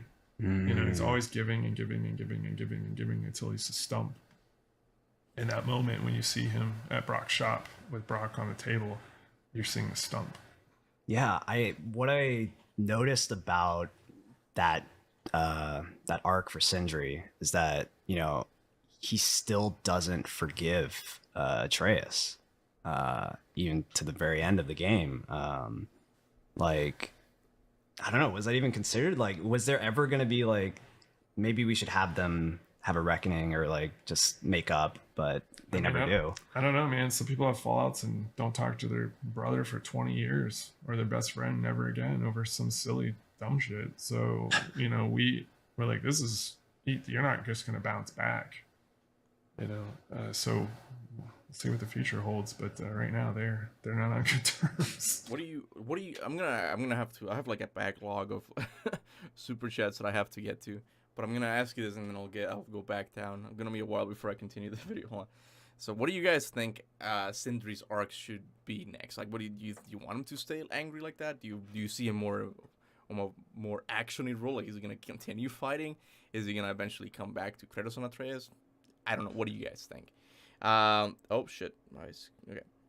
Sabertag, are you interested in Platinum God of War Ragnarok? I haven't even seen the trophies. Like getting trophies in games is just something that I don't really care too much about, because you have to do certain things of, like, you have to stand here, look up and down, and use a runic attack. You could do that, but why? I'm only gonna get this digital trophy thing to feel like I earned something, but to me it doesn't feel rewarding to do the trophies thing. And I personally don't want to go hunting for all the ravens. Like, it's cool that the game gives you a justification for it, but I'd much rather just watch a video on it, just like, because I mean, you do end up just fighting a revenant. You know, it's not the greatest boss fight or anything, right? So it gives you reasons for getting the ravens and stuff, but the trophies just don't do it for me. But so probably not. Anyway, Kuba, any dialogue from 2018? Kratos is very purposeful and he doesn't talk way too much, but 2018 feels like he talks a bit too much. Like when trying to free Freya, he keeps talking. Yeah, I don't know. It's like I was on board with the 2018 arc, right? But now it's still Kratos, but it's like he's too open. It's like something. What happened? Like he's talking to the scared squirrel. I forgot the name. It's like, why should you care about what people think? Like that one, I actually like that one, because he's like, I don't care about you. Why should you care about what I think? Like that's Kratos. I like that. So I don't know. I think I'm open to it. I want to see what they do next with it, because I do like the idea of like Kratos taking care of this pantheon now. You know, it's not just him being alone. He learned. I like that his arc went from like caring about Atreus only to now caring about all of these people, right? And that comes with its own set of challenges for a character, right? So I'm curious to see what they do, but I do understand what you're saying, that he talks a little bit too much. I don't know, but I don't think it's something they can go back now. And even the big Jotun we see in 2018, well, I missed that. Full of shed, that's not explained too. The Jotunheim we see in 2018, full blood shed. You mean the giants, like when you see them dead? I think it's explained. Angry Boda says that the giants put all of the dead bodies there to mislead Odin if he made it in. I think that's. I mean, that's something I'm not gonna harp on about, because yeah, that could have been a reason why. But anyway, let me see if I. All right, I'm gonna head out. Here you go. 5, and then sample text. You're confusing the crap out of me, Bizarre. What does the sample text mean, man? I appreciate the super chat, but what is that? Sample text? What? I don't know. Anyway, I almost feel like Kratos in the aftermath of the game will talk with Sindri and tell him about Deimos to sort of relate to Sindri, and they both went into rage after they lost their brothers. It could, but then we go back into that whole thing of Kratos being too preachy all of a sudden, right? I don't know. I think Sindri will come back at his own pace. Like he'll do it eventually, like whenever he wants to. The reason Kratos says no is because he doesn't want to make deals with gods again. Neri's betrayal, Captain Kuba. Oh yeah, I think I heard Eric Williams talk about that in the kind of funny Spoilercast. I think he said that. I remember hearing that, but I thought it was just because his arc demanded him. But I guess that makes sense, like from a character perspective, like, oh, he doesn't want to make a deal with a god, right? God of Remorse coming 2027. Let's talk about the crater. There's like an entire area that's just kind of, you know, buried in there. I'm curious to see what you guys thought of it. I love the crater. I got to the crater and I was like, I have so much, like, there's so much to do here. It gave me like Monster Hunter vibes, where there's just like there's dragons flying around everywhere. It changes based on day and night cycle. Like you can adjust the map based on doing certain quests. Like the crater was probably one of my favorite areas from all of Ragnarok, because there's just so much, and you can go back and enemies respawn. So you can kind of like test, like, how does this combo work? How does this armor set work against these different type of enemies? And it's just, I loved it. Like the crater was just like, what was the inspiration for that? What like was like, we need to do this big open. There's a good story to that, but I want to hear what they thought of it. So you're pointing at me. Yeah. I mainlined the game. Yeah. And so you don't know what I it haven't is? seen it. It just says ask about the crater. I wrote this question. Yeah. When I first discovered it, I was like, I mean, I'm a completionist, so I was like, let me just do all the side quests. Sure. And I'm like, okay, we're gonna go get this guy. Let's go find him. And then it drops you, like you climb that cliff and you see this massive area, like the Savannah Plains, basically. And I'm just like, no, what, like, there's no main quest here. Like, what am I supposed to do here? This massive area, and then the more I'm like running around, I'm like, oh, it's bigger. Oh, it's bigger. There's this other wing to it, and like, there's just more rivers and other things, and I was blown away because this is an optional area. Like, you beat the game and you didn't have to go there at all, but it's huge and there's still story content as well. That's what I was also like. So, yeah, great story content that, you know, gives you more backstory on like what Faye was doing before she met Kratos, and the way that unfolds is really cool. And have I finished the crater completely? Because the only thing I got from that section story-wise is that Faye fought Thor, right? Like, is there more to it? Like, I'm not sure if I've done all of the Souls missions in that area. Like, maybe they can tell me more of the story. But I'm wondering if I missed something. I don't know. Sample text is a placeholder text. No, I know that, but I don't know why you included it in the super chat, though. That's all I was confused about. Kratos needed to talk more. I'd rather him keep speaking. That's what I mean. Like, it some parts, yeah, it seems proper. Like, when he's talking to the squirrel, I like that. That was really good. I don't think I've missed anything else, right? Adios. Take it easy, Vizari. Thank you for stopping by and all the super chats, man. I really appreciate it. Have a good one. And it's just, yeah, I want to know more about it. Yeah. So the original inspiration for that was after we shipped 2018, every time we finish a game, I give my wife carte blanche pick where we're going to go in the world, because she's had to suffer with me not being home working on the game and stuff like that. So she was like, I want to go to Africa. So we went to Tanzania and Kenya, and there's this place there called the Ngorongoro Crater.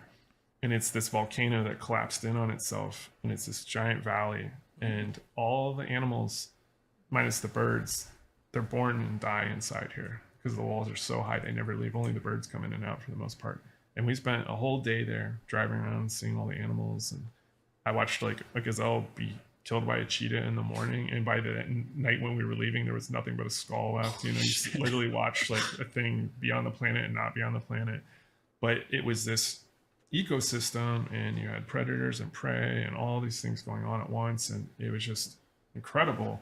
And when you're looking at you know, if you're going to make like an open world game or whatever, you're looking for something that's kind of isolated but also open. That's why it's always like an island, you know, or some kind of peninsula, or you know, floating barge. You know, it's something that's like there's enough to play, but it's like not like where you can go off forever. So I was looking for something we could do that'd be like that, and it just clicked in my head when we were leaving, and I saw it again. Like, I saw the skyline and the clouds and all these things, and I was like, I came back to the team. I was like, hey, you know how we were going to toy around with making an open world space? Check this out. And they were like, let's do that. And the lead encounters guy, Andrew Crucifides, and he's a level designer by trade. That was his pet project. He was the encounters lead, but he was building the crater as his pet project on the side. Oh my god! And with a bunch of other people. Obviously, it took a ton of people, but that was like his thing, and he drove it. All the people, the progression team, the quest, everything that went into that, because it's all layered, and you can play in different orders, and there's so much, and you can do it with Atreus or Freya. Yeah. That's a wild thing if you go back and replay all the XBL spaces. XBL, sorry, that's our internal team exploration spaces. You can do that with Freya or Atreus, and the dialogue's different. Yep. You know, and so it gives you that kind of, again, the POV is really interesting when you play these spaces. So that's something I want to do. I want to play that section with Atreus now, but I still don't know if I finished the whole section there completely, because there's a lot of things to do. But I know there's on the ground there's this metal plate looking thing that has like purple orbs that whenever you kill a monster, like the orb goes there, something like that. I don't think I finished that part. I'm gonna have to go back there and look again. But yeah. Kuba, do you wish they would have explored why Odin didn't seem interested in traveling to other realms like Tyr did, or at least be angry with Tyr? I don't know. I don't think so. I just why was I turning that way? I don't think so. To me, Odin just didn't seem like he wasn't involved in the story, even though he was there as Tyr. Like that didn't really serve too much of a purpose. I don't know. Like, my whole disappointment with Odin comes in with him being teased as something else in the previous game. Like, not something else, something more. Like, yeah, you got the trickery part of him. Like, he's like hiding in plain sight and all that. He's like crazy old man. But I always thought of him as a crazy old man / evil scientist type of thing. He's gonna pull something so crazy, like, no, this is gonna work, but it's crazy, right? But we never got to see that part, you know? But maybe it was just me reading too much into it. Kuba, YouTube isn't recommending your streams to me. Oh, I'm sorry, dude. It's just YouTube being YouTube. I don't know. Do you feel that they should have just explained that Odin killed his brothers when they were younger, when they challenged him for the right to rule Asgard? Is that said in the game? Is that what happened? I don't think they mention Vili and Ve, do they? Is that just your theory? I mean, yeah, it would have been cool if you get something like that. I wouldn't mind, because that would explain away like why they aren't there, you know. But yeah, I mean, yeah, something like that. What if the reason Atreus leaves Asgard is not just because he messed up, but because when he was going out, he saw a room where, this is a stupid idea, where Odin's brothers were being kept, and that kind of reminds him of like, oh no, Odin is a messed up guy. Like I shouldn't trust this guy or something. Like, you needed to see something darker on his side. I don't know. And one, stop shitting on my ideas and pretend it's true. So if you beat the game, you won't be able to get side missions reactions from Brock and Sindri and Atreus. That's probably why you should do side missions before Brock dies, I guess. I don't know if the conversation changes depending when Brock dies. Still, I don't know. But that was, you know, something we wanted to take on. It's like almost like an R&D project, but that was so good that we shipped it. I mean, if it turned out terribly, it would be pretty easy to sort of excise it. But yeah, it's and that's sort of, yeah, you know, some of the, I guess, learnings of how to do this stuff where it's like it may not work out, and if it does, then it's okay. We can scope it down. But it just kept going, and the art team like was really figuring out like what would work, and then the day-night thing clicked, and it just became this like, okay, we're gonna go there, and we're just gonna go dragon hunts and all kinds of wild stuff inside there. So if you haven't seen it, you're a bummer. You miss out on. There's tons. I'm gonna go back and play it. I mean, definitely sold it now. These interruptions are so weird. I'm fascinated because like that it shows like kind of a huge leap of faith, knowing that like you can have this massive chunk of the game and some players might just miss it. You know, some players might just skip it entirely. Yeah, actually, that's a great lead in for me because kind of goes to our philosophy. Like the more you put into a game, the more it'll give back to you. And we really, really believe in that. What is our philosophy? Like the more you put into a game, the more it'll give back to you. And we really, really believe in that. Every game that has blown me away since, you know, little 8-year-old me was playing games was that game. If you put more into it, you got more out of it. And it shouldn't be demanded that you do that though. If you just want to mainline it, there's an amazing story, you know, very fitting into it. If you want to explore out, you're going to learn more. You're going to get to play more. You're going to experiment. Everything's going to open up. Your armor systems are going to open up. Your weapon components are going to open up. All these things, and that's people that are going to do that. I was say, what's that? You can just mainline the game. That's what I did. That's my style. People, that's something I'm never gonna do a God of War playthrough again, because it's they were just judging on how I played. Like, you should have played the side missions. Like, no, I don't like doing side missions while I'm doing this story. It just doesn't work like that. To me, the story just, I don't know. I guess it might have been better with the side dialogue, but not by much. Like, I've played the missions, and it's not really that much. Like, in the side missions, you get to see more of the darker side of Odin, but you don't see it. You hear about it, right? Like, you hear. Maybe you're like imprisoning this monster for Odin, or like doing the oil rigs thing for Odin as well. Like, you get all of these things, but it's about like showing and not telling. That's what they want anyhow. It's, you know, if you want instant gratification, our game's probably not for you. Like, we make you earn a lot of things in the game. We want you to work for them. Not difficult. Just work for them so you can see everything it takes to get somewhere. You know, I think there's a lot of instant gratification in the world right now, and it makes things hollow. And we, you know, even like the petting of the wolves. Mm-hmm. You have to earn it. Like, Kratos is not just going to go pet those wolves.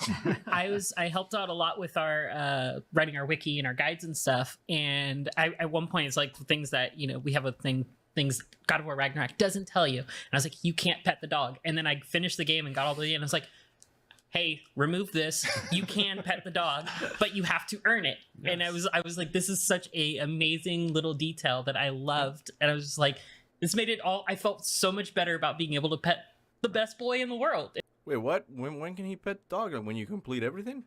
Is that how you do it? I don't know.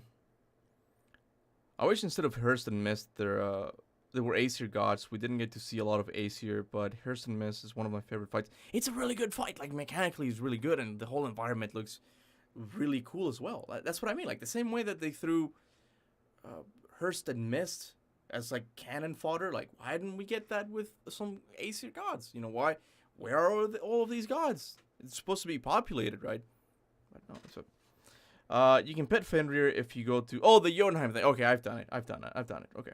In all the realms. Yeah. Like, it was just... Yeah, like both sets. Like, if you go do all the raider camps, then you can pet Specky and Svanna and calm them down. And then when you finish the game, if you go to Jotunheim to see Angerboda, then Fenn's there, and you get to pick him or pet him, and it's just amazing. So, and that's another thing, too. In the post-game, I don't think anybody's found everything yet. I was going to ask about that. There's just a lot of hidden things in the post game. I mean, we see this stuff happen where, like, you know, a year and a half after a game comes out, somebody's like, "Hey, I found a boss that no one knew about," or whatever. Is there anything buried that deep, do you think? I'll be honest, I can't quite answer that 100% because I haven't looked and seen what everybody's found up to this point. But there are things in there. A lot of them are just for us, like fun stuff that we just like, and we wanted it to feel like the world's still there.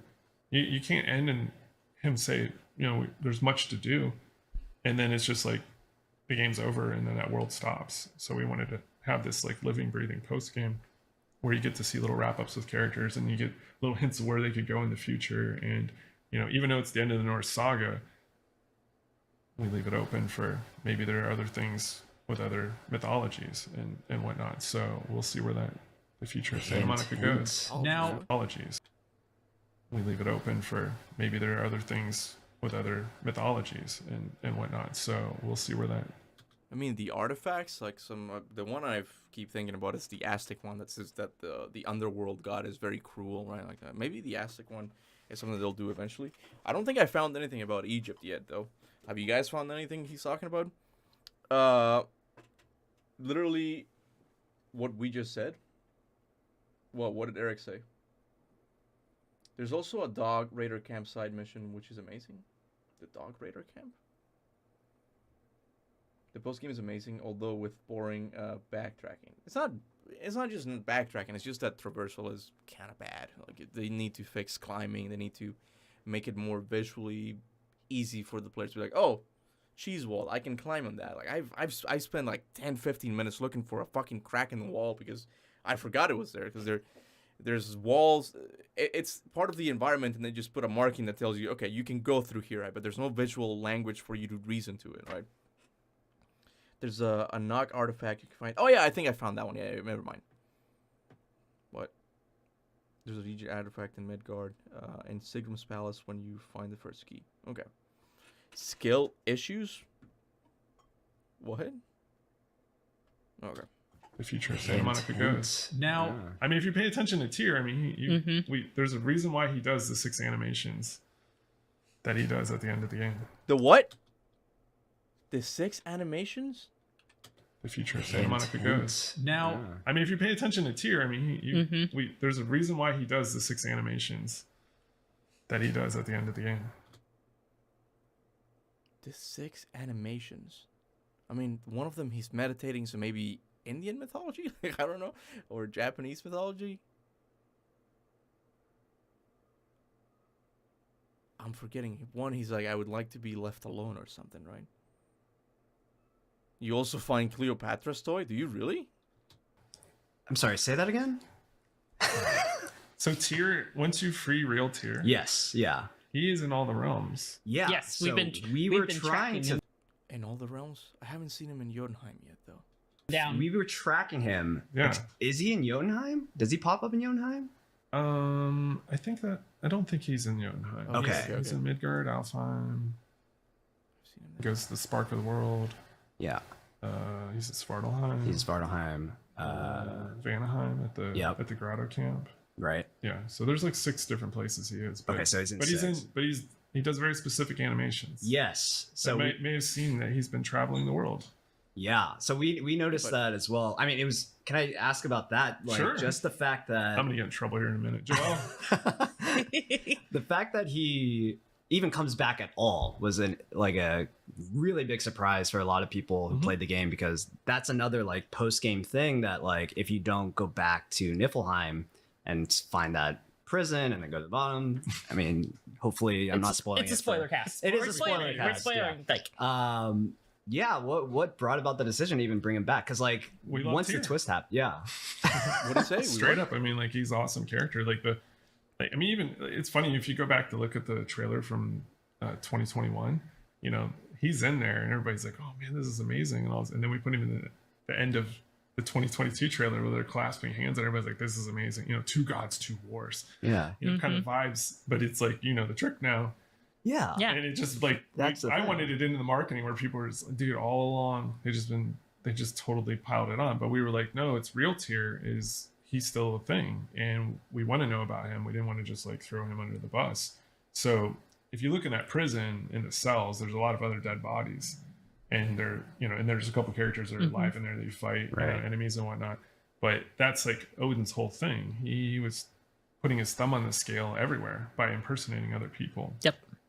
There's a super hidden one that only I know about, but I'll tell you today. When you're boating into Svartalheim for the first time, Oh yeah, I've seen. right before the siren goes off, there's a little dwarf on a bridge, and he spits over the bridge. I saw that. That's Odin. Wow. Oh my goodness. That's fantastic. And is that dwarf character model in the prison as well? Or Yeah. oh my gosh, that's so See, I funny. didn't connect those two. That's Man. It's you can't. It's like not 100% because of the clothes are slightly different. Yeah, but Right. It's like just little stuff like that to us is everything. The one that a lot of people, I saw someone finally figured it out the other night was the subtitles. Like when Odin as Tyr speaks, there's no accent on the Y in the subtitles Wow. for the entire game, and then we find real Wait, Tyr at the end, the accents there. Man. Well, we should have just seen that coming a mile away. I want to see something. Hold on. What am I not writing? Come on. Can't type. God of War. Ragnarok tier. I want to see like his promotional image. They tricked me though. This one has a little accent thing. I don't know. They kind of tricked me. Yeah, he said it. I'm glad Tyr was alive. I kept thinking how disappointing it would be if he was dead. I'm not necessarily excited to see Tyr in God of War Ragnarok. The post game I was expecting more again, but I am excited to see what they do next. I'm gonna have to look at the animations closely because yeah, I definitely did see him doing yoga, or I think someone said Tai Chi here in the chat, but yeah, post game Tyr is a bit of a letdown, but it's awesome to have him. Yeah, that's funny. Like, he doesn't do anything. He just goes out reflecting, which the thing is, it makes sense because he's been in prison for God knows how long, right? So he's just going back to all of these realms. So it's cool, like him, like reflecting on all of this. And in Midgard, it's interesting. He's like, "I would be left alone, please." And there's a dead body in front of him. That is, was it a dwarf? I don't know. I'll look at it again. Not really, because that is supposed to be Tyr. Yeah. Subtitles, posters could be the real Tyr because he's in the game. I guess, yeah. Hey, Yeah. giveaway. That is kind of true. That's how deep the team. I mean, when we decide we're gonna do something like that, like because doing a murder mystery like that kind of thing is like, you know, it could get really tropey. And did you see it coming? no, Right. not at all. Did you feel cheated? No. No.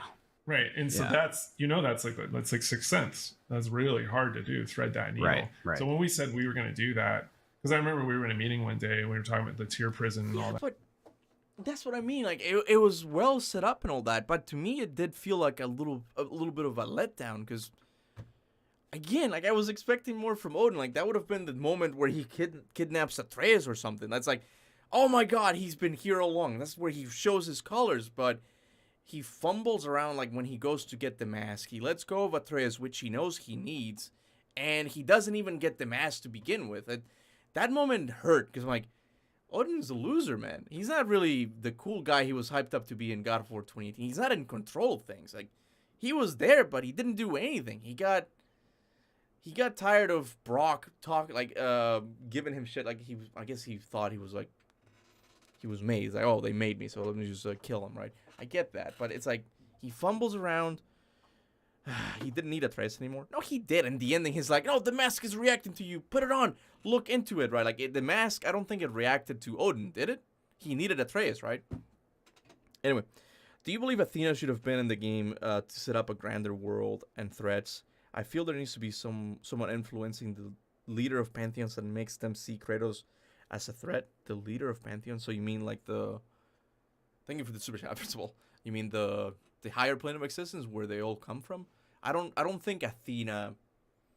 The thing with Athena is weird because she came from that place, but she wanted to take over Greece in God of War 3, and I'm not exactly sure why. Like, if you ascend to that higher plane, like, wouldn't you want to stay there? Why do you want to get power down here on Earth, right? So it makes me think that she got kicked out or something, right? Because then when we see Fallen God, the Athena we see there doesn't look the same as God of War 3 Athena, right? So it can get real crazy, right? But should have Athena been in the game? I don't know.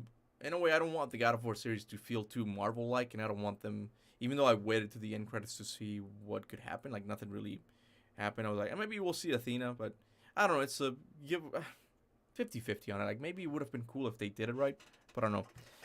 Kuba, listen, my suggestion. What if Odin had taken Atreus and we wouldn't get into Asgard, and by the time Kratos saves Atreus, he's been tortured by Odin and hates Kratos? Yes, again, with how the story is set up, that doesn't make sense. But we needed something like that. We needed something where the game tells us, this is why we should stop Odin. The whole game, I'm telling you right now, I saved it on my PlayStation. The game, Santa Monica knew that Odin wasn't a threat, because throughout the game they kept essentially telling me, have faith, Odin is a threat. Odin is gonna do something if we don't stop him, but he hasn't done anything, right? Because there's a moment in Svartalfheim where they're going to get Tyr, right? And I don't know how it comes about, but Odin's like, oh, what are we doing here? Sorry, Kratos is like, what are we doing here? He's like, brothers, can we just agree that if we don't stop Odin, he's gonna do something? It's like, yeah, I mean, but he never did anything. So it just feels like we bullied him. Like, we just went into this old man's pantheon and just killed him. He was just obsessed with this thing. He didn't even want to start Ragnarok. The game had no... Odin was goated. Fine. Okay, if you liked Odin, that's fine, man. After the conversation they had in Helheim, I don't think Atreus would hate him. I don't know. I think I'll give the game another world. I can't quite fathom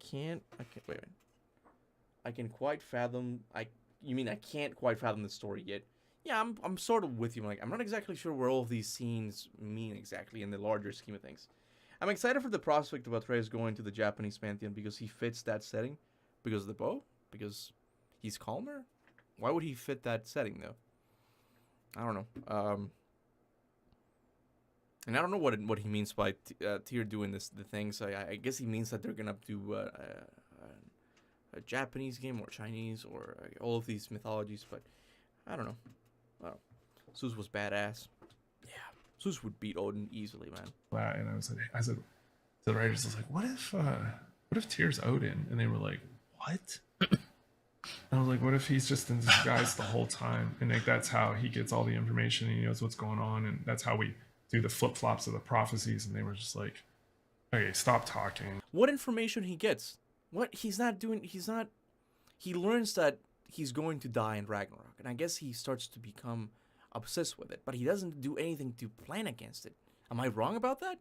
I guess he becomes more obsessed with getting the mask, right? That's his thing. Like, once he learns about the prophecy, it's when he begins to really get obsessed with the mask, right?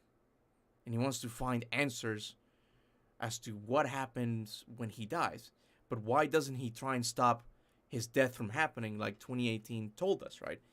The reason that happens is because it fits Odin needs to be the character, like the opposite to Atreus. Atreus wants answers, and so does Odin, right? But Odin is the one who just doesn't learn the lesson and just continues being obsessed about getting answers, right? And that's what I mean. It makes sense from a character arc perspective, but from a, I don't know, logical sense, like, why wouldn't Odin try and stop his death in Ragnarok? Why wouldn't he prepare more, right? That's kind of my issue with it. What do you think about the mermaid letdown 2? Dude, I forgot about the mermaid. I thought the mermaid was gonna play a bigger role. The mermaid just showed up and just did the little spear things. Like I don't mind that much. It's like it's just a little throwaway character, right? But yeah, it was. I was expecting fish people to show up in Ragnarok when I saw the trailer. Like, there's mermaids now, and I was expecting, like, oh man, we're gonna get like fish people. Like, I'm down for this, but the mermaid didn't really play a bigger role aside from just creating the weapon, right? I wanted the mermaid to be an ally or enemy, but I don't get me wrong, it was awesome. But I wanted more, I guess. Yeah. We have to go, and they went away for like I don't know, good like 5-6 days, and like put it through its paces, and they came back and they were like, I think we can pull it off, man. And there's so many little clues, like if, the prison where you break him out. If you go back in there in that room, there's like raven feathers in the corner. That is cool. Gosh. That you can see it in the broom closet. Like it's just even just the stuff he says. Like he says he calls Freya Frigg, just like to dig the knife into her. Like there's when you go back, it's right. You can see it all, and you're like, oh come on, like how didn't I see it? Because but when you don't know, it's. Oh, people keep saying that the last battle was rushed. I don't understand what you guys mean by that. I don't think the battle itself mechanically was really good.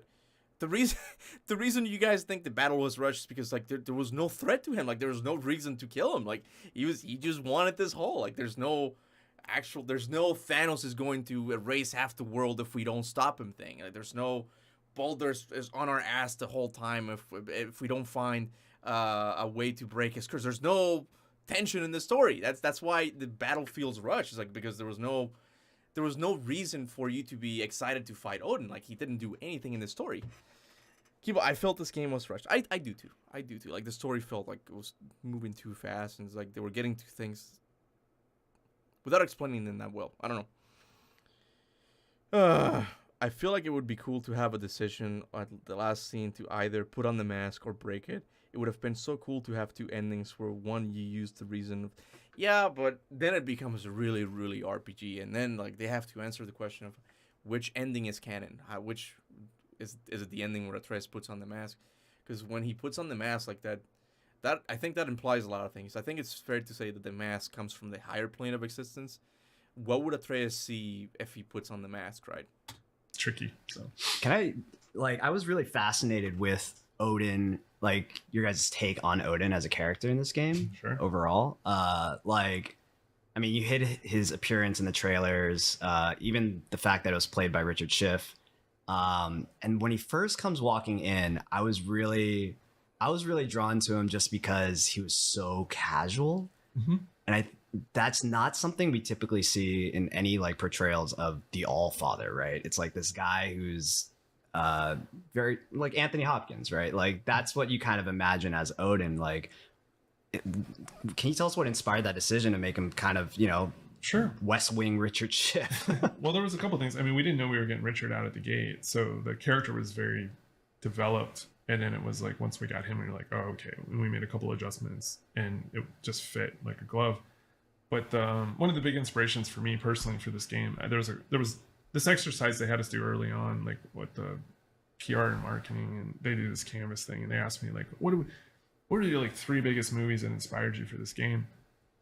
And I said, oh, okay, cool. So the first one was A Bronx Tale. I don't know if you've ever seen this movie with Robert De Niro and Chaz Palminteri. It's like this amazing thing. He used to do like a stage play in New York before it was a movie and all this. And it's about this, Robert De Niro plays a bus driver, and Chaz plays this gangster on the street corner, and Robert De Niro has this son that's caught in the middle between them. He sees his dad busting his hump all the time, and he goes and does all this stuff for the gangster and gets a ton of money. He's got more money than his dad and all this, and then he gets pulled, and as you see the kid grow up, he starts to really be this split. And I wanted that idea that Kratos is the hardworking father. He always goes and does the right thing. He's going to do it all this, and then Odin was this guy who's just like, whatever you want, I got you. Like, I got all the glitz, I got a Cadillac.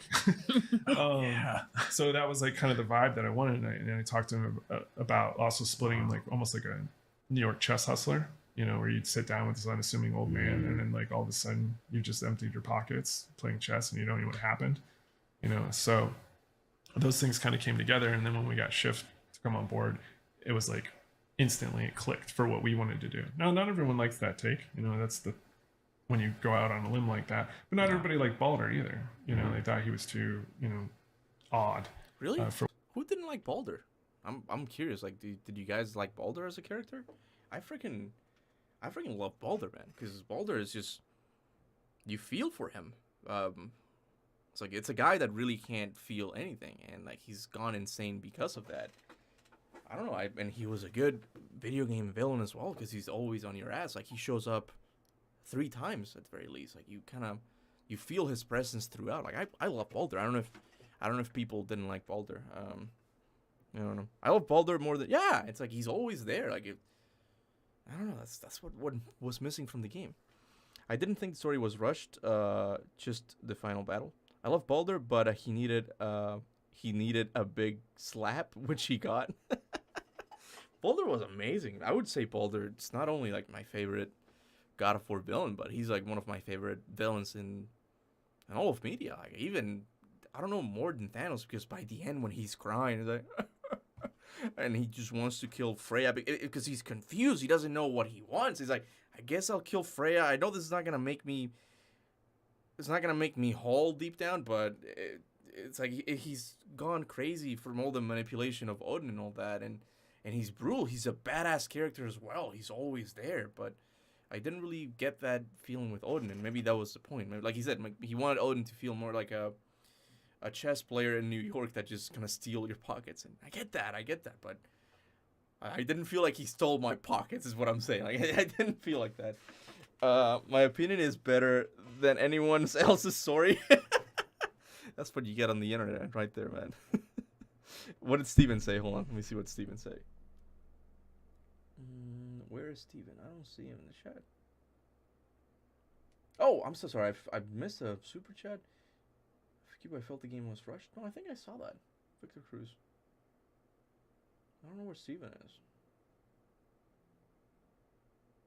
Oh, all right. For what they thought he was going to be. But again, it goes to those personalities. Like, that was part of it. Like, Baldur being a little unhinged just because he couldn't feel anything. Yeah.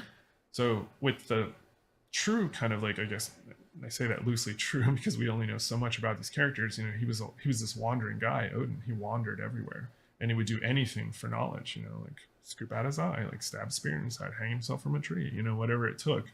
So he's not going to be the grand warrior. He get other people to do what he needed to do, and he can push, you know, with words. And so that's what we really wanted. And that's why when he first comes in, we just wanted that instant, like, you know who I am.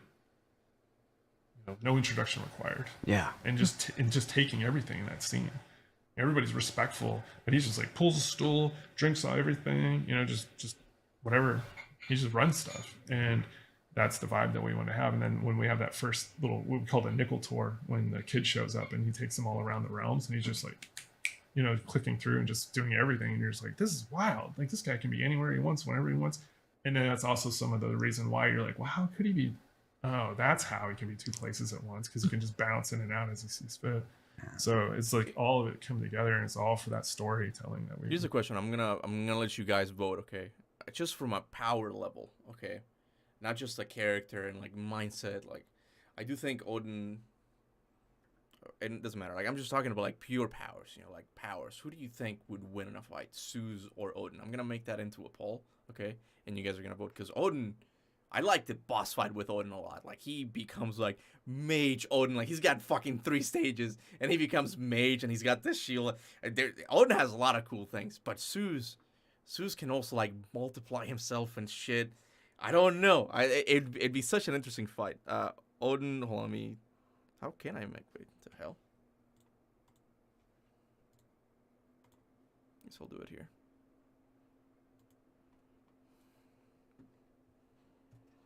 Now, keep in mind that you guys probably will have recency bias as well. Remember that Zeus can grow really, really tall, too. I don't think we saw Odin do that.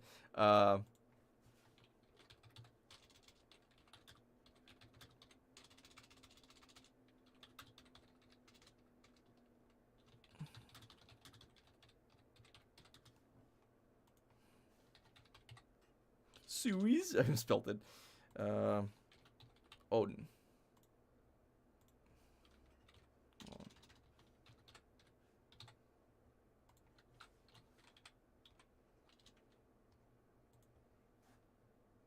Odin 1v3. Alright, let's go. I'll let you guys vote. We want to do. We try to leave no stone unturned when it comes to the story. Man, so cool. Now, in regards did you notice to the ravens, like are on his arm, the tattoos on his arm. Yeah. If you watch through the scenes, you'll know which one's out and which one isn't because they actually match 100%. Like when both birds are out, he doesn't have them. If one, he's got, it's oh my god, just the little details like Wait, let me go back. we want to do. We try to leave no stone unturned when it comes to the story. Man, so cool. now in regards did you notice to the ravens, like are on his arm, the tattoos on his arm. Yeah. If you watch through the scenes, you'll know which one's out and which one isn't because they actually match 100%. Which one's the blue one? Which one's Hugin and which one's Mugen? I don't know how to pronounce their names. Which is which? Like when both birds are out, he doesn't have them. If one, he's got, it's oh my god, just the little details like that. I was like noticing. Did you like his hat?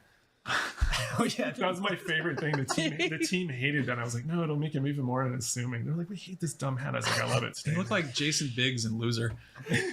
My wife saw it, like she saw me playing with it. Why is he wearing a little snow hat thing, a little winter hat? It's pretty funny because yeah, I kind of liked it too because it puts you at ease. Like, maybe he's cool. Maybe he's just a regular guy. Like he's just a little hat. He looks like Geppetto from Pinocchio. I kind of liked it, but then again, when my first playthrough was like, all right, he's lying. He looks so good, but he's lying. He's gonna do something.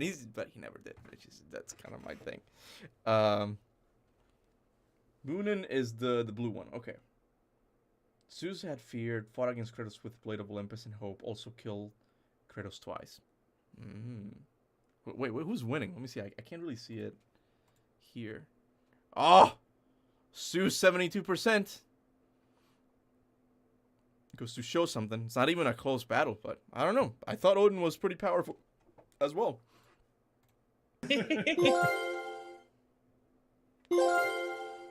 No, I was looking at like just the texture of the tattoos. It has just like a slight scar tissue to it. That is Steven brings a good point. Odin literally beat Kratos, and Loki and Freya was there, much more outstanding than stabbing Kratos with a powerful sword. That is a good point, because Freya is goddamn powerful, and you have Loki, who's a gifted shapeshifter as well. He's fighting 3. That's something you guys are gonna have to take into account.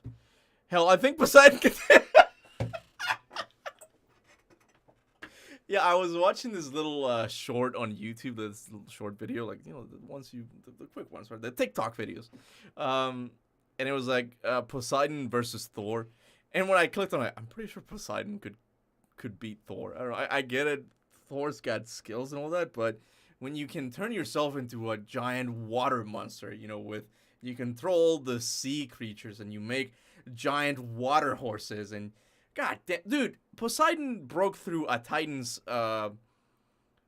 body and like took control of it. It's like, no, this is mine now. I'm gonna let water grow out of it, and I'm gonna beat all of these titans. Like, I don't know if Thor could take on Poseidon, to be honest with you.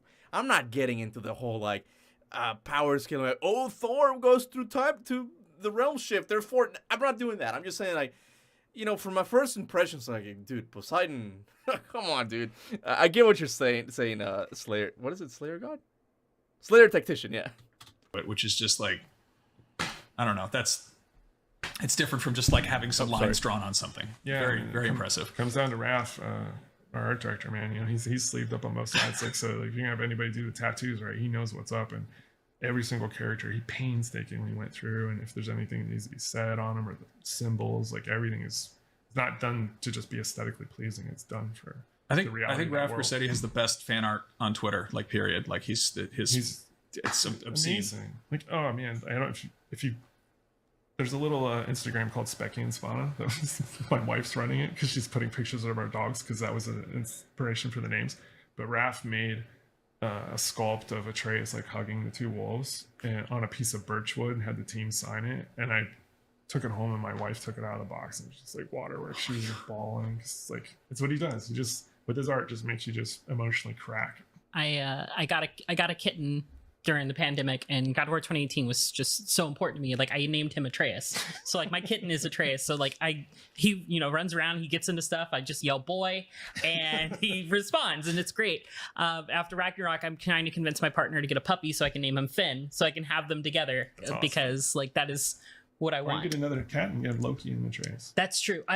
The only reason why I haven't thought about doing that is because I have a friend who, our previous host, Jonathan Dornbush, his dog is named Loki. So I was okay. So I was like, I can't do Loki because there's too close of a friendship, or like he's too close to me to like have the same pet name. But there were a lot of animals in this, which I was really fond of, and I feel like it's kind of.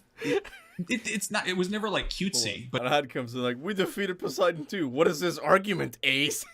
He's like throwing some shade at Ace, man. It's like, we've defeated Poseidon too. Yeah, I don't know, guys. Look, Thor. It's like Thor on paper is like, yeah, I'm sure he's stronger. He's like a mirror image of Kratos. He's just a little bit thicker, right? Because he killed a buttload of giants, right? He's not the same because. Giants, I don't think Giants, aside from a few of them, didn't put up much of a fight, though. They were just Giants. They weren't really fighters, right? So I definitely say, of course, Kratos is more powerful than Thor, right? But I don't know. I think deep down, dude, God damn it, dude. Like, Poseidon is like one of the three top gods in Greek mythology, okay? Thor is cool and all that, but I don't know, dude. When you control the seas, man, something else. Yo, McLovin, welcome to the Spartan Soldiers, man. I appreciate it. Kuba, I gotta ask, as tough? Wait, I gotta ask though, was Kratos going all out, no holding back against Odin? I have no idea. I don't think Santa Monica cares about answering these questions anymore. I don't think this is the type of God of War game they want to make anymore. You really gotta look at these new God of War games as just Santa Monica is just telling a new creative story, and that's what they did with this game. They did, right? That's why it felt disappointing. But Kratos going all out on Odin, I don't think so. I mean, he was fighting with Freya and Loki as well. I don't know. What do you think? I'm sorry. I just gotta pass it back to you. And also, if you want to say Odin defeated Kratos and Freya together, Zeus literally wiped out the entire race of Titans who overthrew the Primordials. There's that as well, man. I'm guessing Zeus is winning easily. Let me just end the poll. Zeus won. Let's just say that Zeus has won. Okay, there's no point in making this poll anymore. I want to see what they do with the next gods, man. I want to see Anubis now. That's the thing. Look, that's the thing, and I hope Santa Monica sees this little part of the thing, and maybe like they'll take my. It's kind of an advice, just a little bit, because I am an old fan. I really am an old fan of the series since the very beginning, right? And to me, at the very core of the series has been this whole thing of like, the gods are trying to stop you. Like, and then like, good, I can take him. And then you feel larger than life when you finally beat these guys, right? There wasn't that feeling in God of War Ragnarok. And in my opinion, it was like the best. They're not going to get a chance like this anytime soon. Like, I don't think so. It's like, Ragnarok is the battle of the gods. They didn't have this even for Greek mythology, and somehow they did it, right? But, yeah, I hope in the next series, like, they take this whole thing as gods being threats more seriously. Like, no, we're gonna have gods, man, and they're gonna stop Atreus from doing something. Like, because that's what I wish. I wanted the good story, but I also wanted that God of War feeling of you, like, anyone that gets in my way, I'm gonna stop. You know, I didn't get that.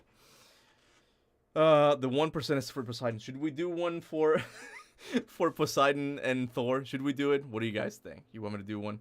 I was going to do that's what I mean. I had planned this content for when God of War Ragnarok came out, called Pantheon Wars. I don't know if you guys even remember Pantheon. God damn it. Pantheon Wars. Let me see if it should appear. Anyways, I had this thing. It's like Pantheon Wars #1. Greek creatures versus Norse creatures, featuring Shane Static, right? And I had all of these guys like fighting against each other. It was like one of my most popular streams. 20,000 views, right? And that goes to show that people like this, like talking about like, oh man, who would be stronger? Braggy versus Hermes. But we didn't see any of that. These gods weren't there. And I was excited to see all of these gods. And I was like, okay, I'm going to do Pantheon Wars #1 with the creatures. And I'm going to do one with the gods. And then maybe one with the Titans and Giants, if anything, right? And I can't do it now because we got Thor, we got Odin, Sif, Heimdall. Am I missing any? 4 gods. I don't know. Anyway, hey, Mike Lovin, thank you so much, man. I appreciate the super chat. Hey, Cuba, I saw the TikTok too. To be honest, I cringe XD. the Thor versus Poseidon thing is like boom, boom. It's funny. Those videos are kind of cringy, but I kind of like them because they're silly. It's like IQ, Odin, like powers. It's just so dumb, right? But it's like there's no way to actually measure all these things, right? But I saw it too. But it it definitely borders on like it's more in a direction of sort of fantasy and folklore that I feel like is kind of at odds with the sort of aggro like epic stuff. Yeah, it was one of the things that we wanted to change up because we wanted the last game to be very grounded, and then when we had some of those high fantasy moments, but the cast was so tight you couldn't have too many of them. As the cast expanded, we were like, oh, we should do this as well so we can see more of the world. In Vanaheim, if you look carefully, you can see the little baby Charlies. The little turtles with the tree in their Yes, back. I saw those. Yeah. I didn't know those were meant to be like baby Charlies. That's really Oh, I saw them, but much like her, I was like, I didn't think that was like baby Charlies, but oh, that's cool. So they just grow with their trees on. That's really cool. Cool though. I love that. I think in Muspelheim there's like the little fire like squirrels where there were squirrels. Yep. I love the little mushroom people that we had in Vanaheim. Yeah, those were mandrakes. Yeah, it's just. It was just one of those things again, like the art direction for the game that Raph came up with, like it's the central goal is called mythical realism. Like that's what we're shooting for all the time. And that's comprised of Norse mythology influences, classical fantasy, and then historical detail. They use those 3 as the pillars. And then so we wanted to push the classical fantasy a lot more now. Like the Norns are like our ode to the Dark Crystal. Like they're very inspired by that type of stuff. And Dark Crystal. What's the Dark Crystal? Like who doesn't like animals? It's funny though, because I've seen some people being like, if I save one more animal in this game, and I'm like, what's wrong with you as a human being? I don't understand this. So, did you mocap a yak? If we could have, we would have, but we did not. Speaking of, go ahead. Y'all is awesome though. She's one of my favorite characters. I know some people don't. Jotunheim is a very divisive level. Either you're in or you're not, and we knew that, but it was very important to us for Atreus. Like that tells that tale. Like we wanted it to be that. When you first, you're like, when's curfew? Oh, 10 p.m. It's 10:17.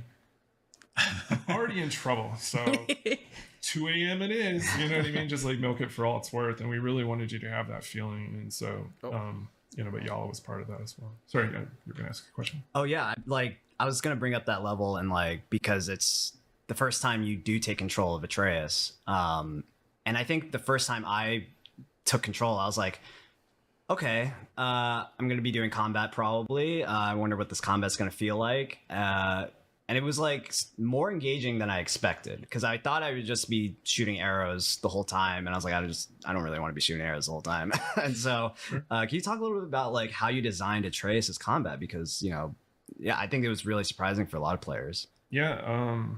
Hayato, our like companion lead, essentially he was responsible for Atreus' last game, like as the companion. So the logical step was like, okay, Hayato, can you him playable? And he goes, oh boy, here we go. So and they kept asking, they're like, give him a sword, give him a club, I was like, dude, just have him hit him with the bow. I just want him to have the bow. They're like, nobody wants to hit anything with a bow. I was like, we'll put magic on it, it'll be great. Some people still don't like it, I get it, but I want to give him room to grow. And if you give him all this stuff out of the gate, and then again, it's like, well, where do you go from there? It doesn't leave anybody like a good license to do stuff. So you want to kind of stay constrained, just like we stayed constrained with Kratos last time. It acts for 50% of the game, right? Yep. So it was the same idea. We said, okay, just apply the same lessons we learned with Kratos to Atreus this time for the escalation of him. But he's going to have a lot of people around him. So the idea was, even though you're playing as him, you should always feel like the companion.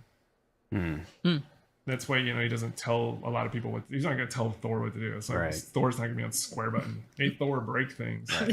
Shut up. He just smacks you across the level. Right. So that's what we wanted it to be. So like when he's with people his own age, they should feel like their team. When he's with people that are older than them, it's kind of like, like when he's with Thor, you feel like you're the companion. Even you feel like you're Robin to Batman. Yeah, exactly. Because Thor's just mashing on people, right? So that whole idea there we wanted to have is like them, come together, these two kids that haven't really seen kids before, to get to hang out and be kids together. So him and Angerboda having that moment, I shouldn't say moment, but that level itself was very important to me. because I think what gets lost on people nowadays, like that you can't take the time to just go and be with someone and just do silly things that don't matter, and or your brain's so far away from that as an adult that you can't remember what that was like. It's funny because a lot of people are like, well, they wouldn't do that or that. Why is this character doing it? Like, dude, you remember what it's like to be 14? Because you do some dumb stuff when you're 14 for some dumb reasons. Yeah, exactly. Maybe that's why the story just didn't click a lot with me. I was pretty much a good boy. I've been a good boy my entire life. I didn't really break curfew or anything like that. I never did any of that stuff. I think there was one time. I went out and a friend of mine like gave me a cigarette and and I was like, never again. Like, it was just like that one quick rebellious moment that I never tried it again, but I never did any of that stuff. So maybe that's why the Angry Boda section or the Jotunheim section just didn't click with me as well. But I don't know. My issue just wasn't with the walking part and all that. It's just that prior to that, nothing had happened that was really, really interesting. Like, nothing. I was dying for a boss fight or something. Asian parents moments. Yeah, sure. Kind of like that, yeah. Wait, Kuba, I'm glad Atreus didn't get the axe. Well, yeah, I mean, how would you do the post-game if you give Atreus the axe, though? I don't know. I think story-wise, it could have made sense. Maybe? It's like, you're a worthy warrior. Your mom would be proud of you. Here you go. Like, maybe that story that could work. I don't know. You were a good Christian boy, and now you're getting ready to overthrow the Cuban government. Yeah, I can't believe I said that in the stream a while back. Like, yeah, you go ahead and do it. Like, I'm not gonna say it again because I don't want to. I could get in trouble. Maybe, I don't know. I love the game, but when I played it, even before the end, it feels like stuff is somewhat missing. I don't know. It just feels weird. That's what I mean. Like, that's why it didn't feel right for me to make a review, because I'm still not sure like what all of these moments mean. You know, they're not. The game doesn't feel as cohesive as God of War 2018, and I do feel like it tries to tackle too many things at once, right? And that's because you have to split the game into two, like with Atreus and Kratos, right? But yeah. Oh yeah, eliminating the Cuban president or not? Yeah, something. Yeah, I said something like that. And then we were thinking, should we go to Cuba? Like, do they have a file on me? I don't think they do. Cuba doesn't have any power. Like, they don't have it. They're that countries. Anyway, let's keep going. I spent a lot of time just perfecting the rock skipping part. Did you? I spent a lot of time like until I hit the clam in like the second or third rock skipping. Did you find the optional one at the end? It's not the one right before is it the one where like you're about to go on Yala and then or you're about to grab the rock and then the encounter happens? No, like back at the treehouse, there's another set of rocks. You can just go skip them to your heart's content. Oh yes. Okay, I thought there was like another one with that like. You're like, I need to go back. I mean, I do need to go back, but yeah, it's cool. Yeah. He gets Ingrid at some point too, so you do get to have a little bit of square action. Again, even that we tried to subvert expectations. We're like, oh, he's getting a sword, but it's like, no, it's a sentient sword that fights on her own, and you're like, and then you fall in love with that character. You know, it's like our kind of ode to things I grew up on. It's like it's R2D2. You know, like. The magic carpet from Aladdin, all these things all in one. Doctor Strange's cape, like these are influences on us. And wasn't me, or you just didn't like how Ingrid feel? I know Ingrid falls more into the companion side of things, like when it comes to gameplay, like he's more of the companion for Atreus. But I don't know, I didn't like using it. It didn't feel intuitive. It just didn't feel smooth. I don't know.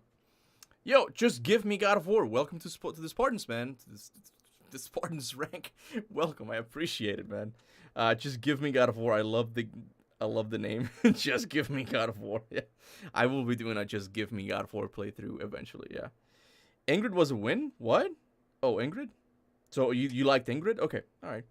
That's Freyr's sword, the one I was imagining. Like, how are they gonna make that into a weapon if they make it into a weapon? And it just turned out to be like a companion. I don't know how I feel about that. But I guess people liked Ingrid. Okay. And the sword was already known to be sentient, so we're like, oh, like.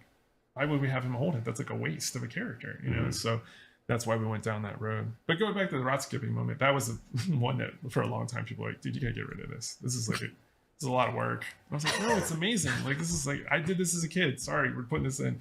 And then one of the guys working on it did the whole thing where if you got it perfect, you would hit the clam and get the little bonus. And I was like, there, perfect. You know, so. Little bonus. You don't have to do that. Can we talk a little bit about your personal history with God of War? Because you've been here since the ground floor. Yeah, I started in 2004 on God of War 1. The first thing they gave me to do was the Cerberus puppy. That was my first character that I worked on. And I got it to scale and grow into the big Cerberus and then vomit up little baby ones. And that Wait, whole I'm thing. just looking at the chat. Sorry, And, I was talking about the was Cerberus. The Cerberus puppy. That was my first. Here since the ground floor. Yeah, I started in 2004 on God of War 1. The first thing they gave me to do was the Cerberus puppy. That was my first character that I worked on. And I got it to scale and grow into the big Cerberus and then vomit up little baby ones and that whole thing. And people hate that enemy for that reason. I fucking hate Cerberus, man. I'm pretty sure.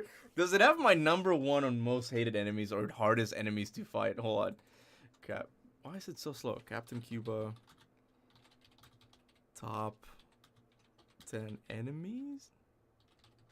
Hold on. Get you Captain Kuba. The hardest enemies, yeah, hold on. I don't want to hear my voice. I don't even want to. Talon. Yeah! I have the Cerberus as the first, like the most annoying one. Oh my god, he truly is. This is like one of the most annoying enemies to fight in the series. I love Eric and all that, but god damn it, Eric, you couldn't have made this a little easier, man. Anyway, Cerberus puppies are they just bounce all over the place, man. God damn it. Did I press it? But then I got started working on Kratos, and by the end of that project, I was running Kratos with Corey as the animator, and then Corey was tapped to be the director on God of War 2, and so we saddled up with him, and I built Kratos on that game, and we laid down the foundation for God of War 3 early on, all the kind of behind the scenes, and then Stig took over, and that game was absolutely incredible. He crushed that.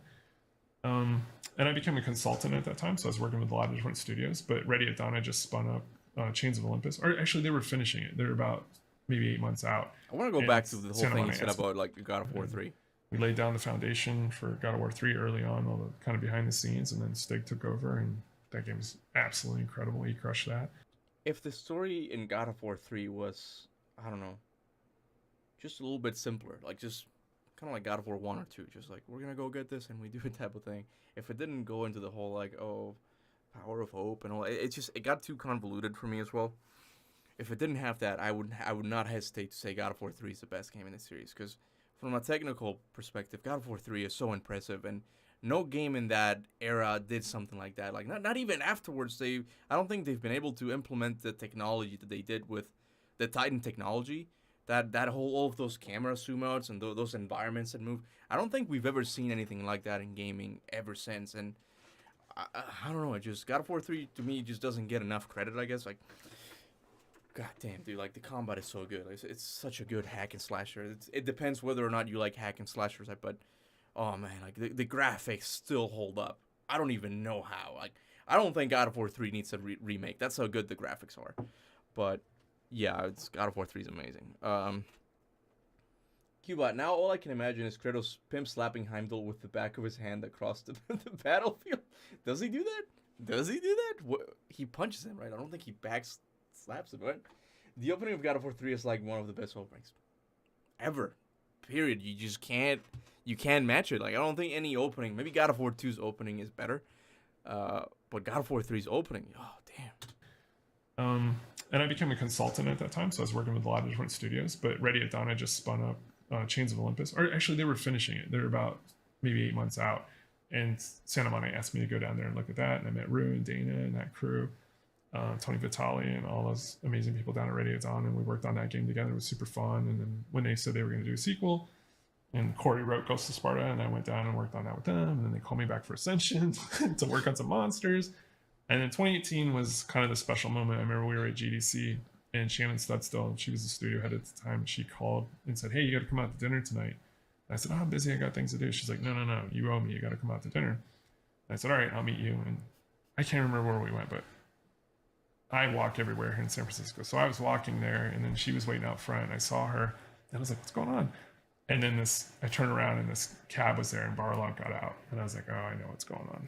they're going to try to get the band back together to make a new God of War. And sure enough, that's what that conversation was that night. And everything kind of was a launching pad from there. And then, at the end of 2018, towards the end, Corey was like, I'm tired. I don't want to do another one. I need a break. I need to see my family.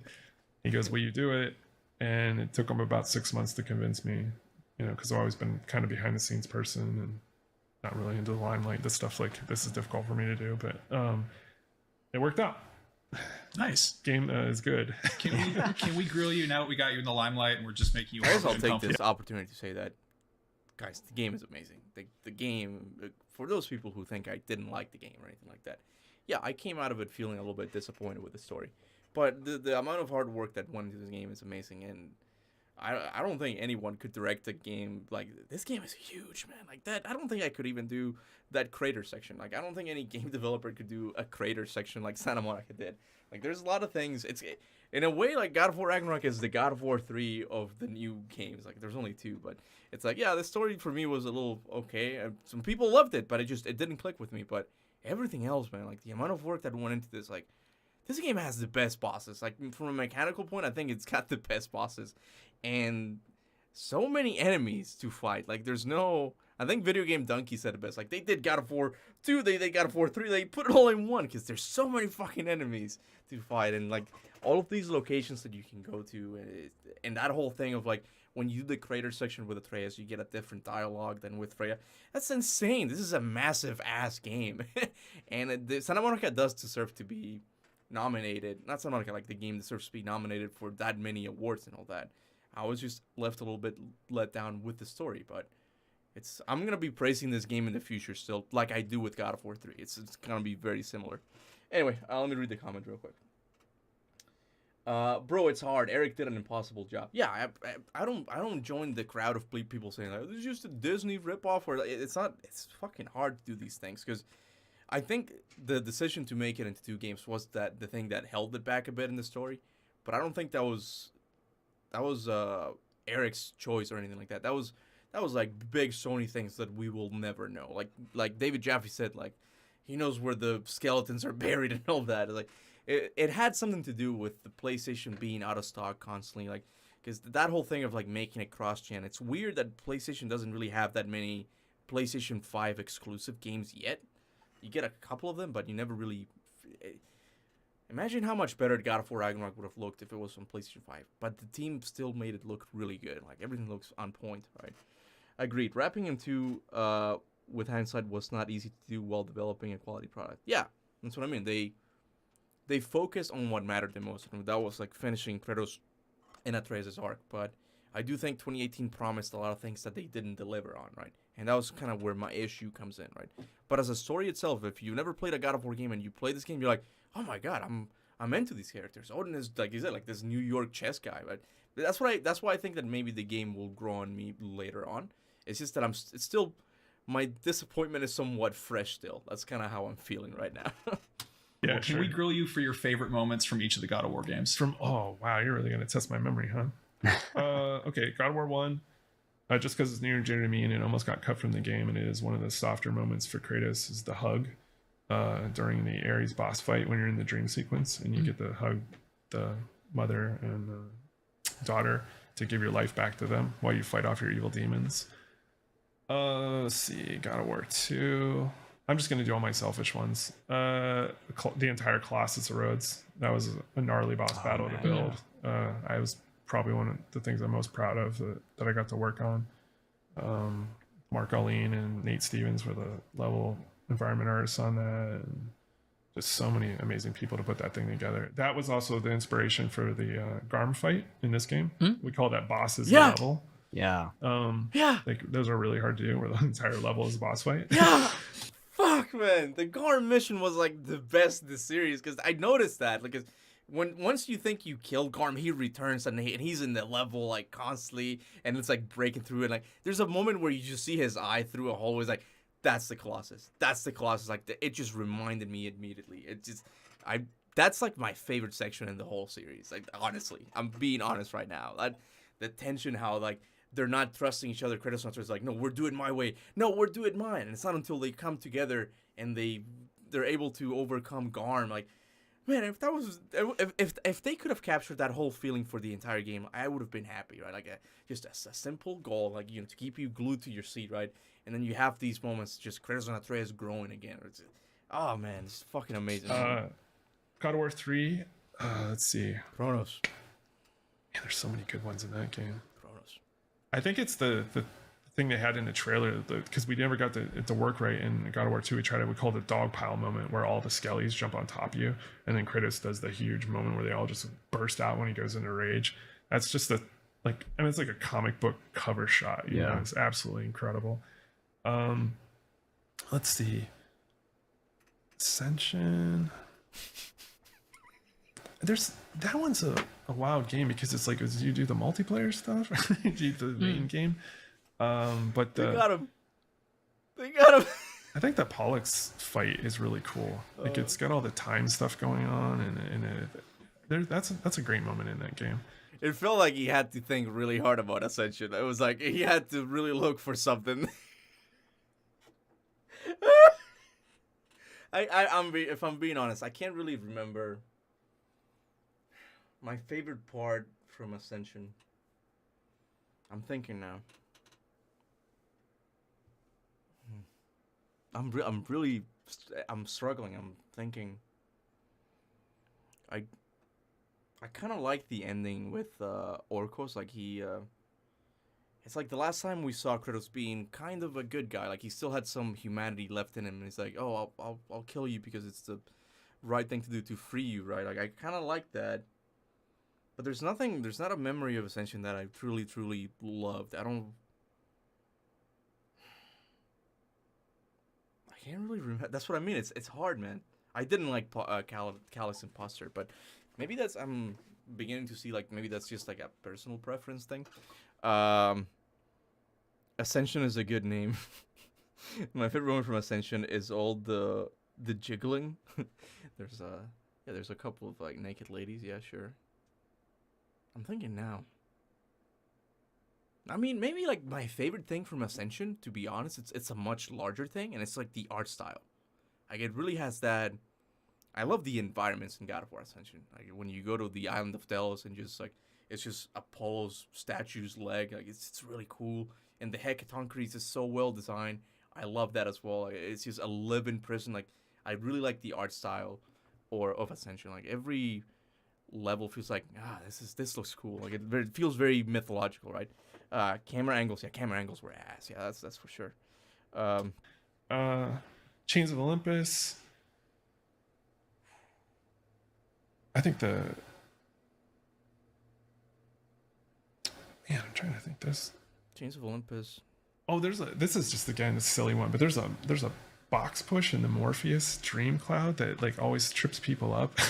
That I just like watching people like stagger around in. I don't know why that's like, it's terrible because it's watching people suffer, but I really like that one for some reason. Wait, a box push? There's like, you got to push this thing and it's on fire and it moves the dream out of the way and people just get confused, and it seems so straightforward. It's one of those things as a designer where you're like, just do what we want you to do.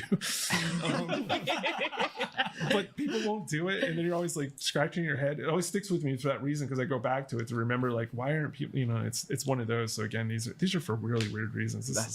I'm not answering this in a good way. No, that's great. So funny, yeah. Ghost of Sparta is the carrying Deimos' body up the cliff to the barrel, because I'll be honest, like that was one thing I pitched a long time ago for a different sequence, but I was like really wanted to get that in. And right now I'm kind of with Eric. I'm like, I think Ghost of Sparta is like, I'm having a lot of fond memories with it, because something that I didn't like about Ragnarok is kind of like the tone and how the characters are presented. I didn't like that Freyr was just a party dude, and like all of these characters, they have a wide range of different characters, right? But it felt kind of too silly at points. Like the whole Rat-Torchker thing, it's fun and all that, but it's like I'm missing like the serious tone of the older games. And God of War Ghost of Sparta is like the serious of all of them, because it's all about showing you how bad these gods are, so you really get that justification for Kratos going and killing them, right? And like all of those cutscenes, like when the Spartan is cut in half, and the other one has got blind, he doesn't have the eyes. Like, God damn it, Ghost of Sparta is good shit, man. Like I love almost every cutscene in Ghost of Sparta because it's so dark, But yeah, Ghost of Sparta is good stuff. Corey wrote it in, and Dana, and them really embraced that idea. And I just think it's just really powerful that could have been a cutscene, and you get to do it. And it's a really cool moment. 2018 is a very simple moment that a lot of people may not remember, but there's a bit where the kid lights this lantern and it flies up into the sky. It's such a just very poignant piece of storytelling that to me embodies that entire game. You know, it's like the kid has all this wonder and innocence about him, and Kratos is watching this unfold and really doesn't know how to connect with him yet to like appreciate that and do it with him. Yeah. You know, this Kratos might light the lantern with him, but he didn't, you know. And then Ragnarok, whole game. There you go. It's still too fresh. Like, Yeah. You know, Good whole answer. game is awesome. Yeah. Is that it? Akeem Lowanson, one of our castmates, couldn't actually be here today, but he did prepare a little bit of a video, and we want you to show that. He actually has a question for you, but Hold on. Ghost of Sparta was amazing since the moment. Yeah, it really was. And Ghost of Sparta really lends itself to that idea of a video game story. It's like, and we're gonna go rescue our brother, right? But along the way, you're kind of gonna see. You're going to see. I really do think Ghost of Sparta has one of the best stories in the series, because you see Kratos from start from like, I don't really trust the gods, and then like everything that happens in it like just tells him like, yeah, you shouldn't trust these guys. Like you get to see the curse they put on Kratos' mother. Like you see the Spartans being cut in half, and it's like, these guys are not to be trusted. I like that a lot, right? He doesn't really go through that much change as 2018 or Ragnarok, right? But it's like, it's a good video game story. It's like, it keeps you moving forward. Every time there's a cutscene, like you're glued to your seat. You're looking at it like, oh, what's gonna happen now? You need to organize something like this, a panel conversation with Eric in California. Me, like, talking to him and stuff. The reason I don't want to do that is because, and look, Santa Monica at the end of the day is just trying to sell the game, okay?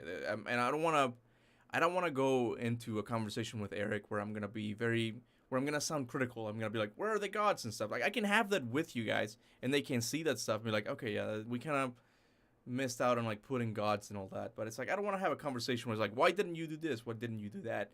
And again, I want to play the story more, because it's just me. I'm kind of dumb when it comes to like narrative and all that. Like I can't follow plots. Like no one seemed to have an issue with it. But for me, the story felt like it was a little too all over the place. Like they had I don't know, the themes are consistent, but they add different things. Like the whole changing his nature thing, I did not get that on my first playthrough at all. Like that just that, because I don't think the game did a good job at presenting that idea well. And at first I thought it was just about him learning to let go of Atreus, but then they throw in this thing about him changing his nature and stuff, right? But maybe we'll do another interview in the future, right? But California love Luba Wooba. What are you guys talking about? Screw that, Mike. You want Kuba to get a shot? What are you guys talking about? Oh, with lore YouTubers. We might do that. I've been in talks with Chronicler and all of these guys. We might do one eventually. I think we're all just busy doing our own content. I'm not even doing shit right now because I'm busy with life and stuff. But yeah, like after they made their money, you know, after the game stopped selling, I'd be like, Eric, why did you make the game like this? Akeem, take it away.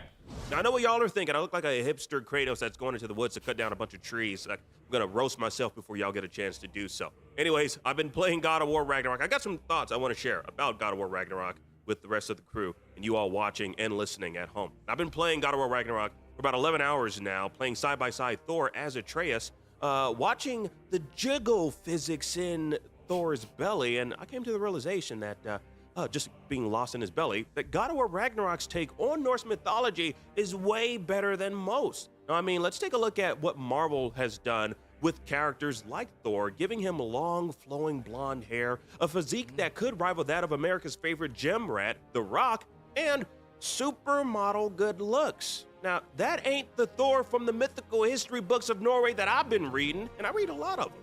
Now, while I've never been a huge fan or a big fan or even a small fan of mythological figures in the MCU, I do have to applaud their inclusion in the overall Marvel Cinematic Universe. I'll bend the knee to that, because in some instances, the MCU has managed to acknowledge a few elements from the mythological source material. Like Loki, for example, was an amazing Disney Plus series where we were introduced to different variants of Loki. Now, in Norse mythology, Loki's shape-shifting abilities render him quite malleable, meaning he can take on various different forms. But God of War Ragnarok was and is far superior in its overall just presentation of everything. This is such a weird video to see from IGN. It's like, this is why the mythology in God of War is better than Marvel. It just seems kind of like they're throwing shade. You guys cover Marvel too. Like, you sure you want to be making a video about this? Nah, Thor is sexy as F. Look at them pecs. I mean, I do think Thor looks really cool. And I was looking at the jiggle physics as well. Like, I was like getting close to it with Atreus, and like it looks really good because it's not just jiggle everywhere. It's just in one specific area. Like, it moves realistic.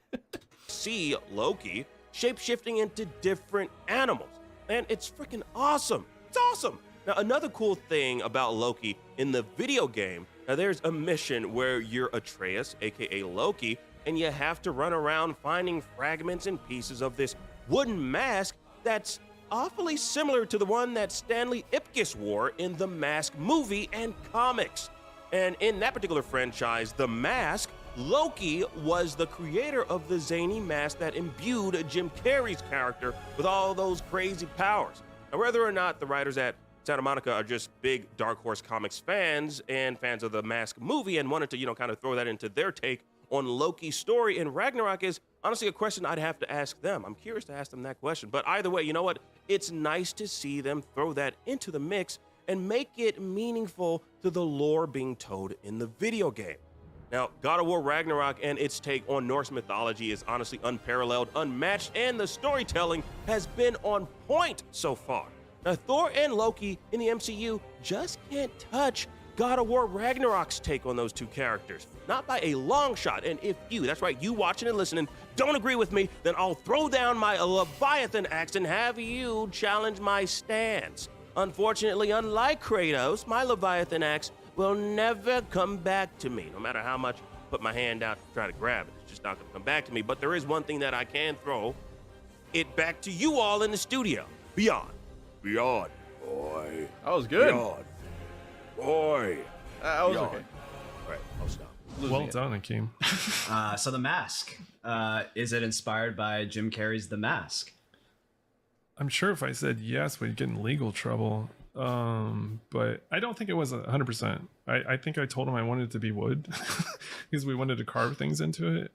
It was more about what the carvings were. Like, there's carvings from different languages on the mask when you look at it up close. But if there's some kind of thing, maybe somebody snuck something in I didn't even know about, but I don't think it's the monomyth, it's the Joseph Campbell stuff. Everything is drawn from some Jim Carrey movie. Yeah, is that how it goes now? Probably. It's been retconned. Yeah. Somebody stop you. You feature from The Mask. They both have the same initials. It's just like you replace Joseph Campbell with Jim Carrey now. Pretty much, yeah. No, if you look closely, it says "smoking" on the top of the mask. Yeah. Smoking Hero's Journey. Eric, thank you so much for joining us. This has been a huge blast. God of War Ragnarok is obviously worth the wait. It's an epic game. You've been hard at work, and huge congrats to you and the whole team for making it. And thanks for coming by and hanging out with us. Thanks for having me. It's been awesome. Of course. For those of you watching at home, you can find us all on Twitter. I'm Max Scoville. Josh is Do Josh. Jada is Jada Arena. Eric, are you on Twitter, Instagram, anything you want to plug? Nope. Go buy God of War Ragnarok. It's in stores now, available on all your digital storefronts for your PlayStation 4, PlayStation 5 console. There, that's something you can plug. Yeah. Anyway, while we're plugging things, you can check out IGN Rewards. It is a free thing. Go sign up on IGN. You get discounts and stuff like that. There's also IGN Plus. Rewards? What is this, like air miles? Like, you guys, I'm from Canada. You guys want to know like what air miles are. Anyway, that was interesting. I mean, I'll be honest. I don't think it was as interesting as the one from Corey, because I think Corey went into God of War 2018 wanting to put in a lot of secrets and all that, and I don't think they answered. I should make a video of, like, I don't know, unanswered questions in God of War Ragnarok, because there was a lot of things that I thought Corey was teasing, right? Like the whole like weird runes that no one could translate. Like, what the fuck was up with that? Was it just part of the environment? The whole thing about Kratos, Atreus, when he got angry, the world being out of balance. I thought that would play into Ragnarok somehow. But yeah, it was fun. I learned some things. I'm gonna have to look at that mask. I don't know who I'll turn to translate it, but yeah, I'm getting really hungry now. Let me see if the chat real quick. I refuse to believe that fucking mask goes to Jim Carrey. That's some troll shit.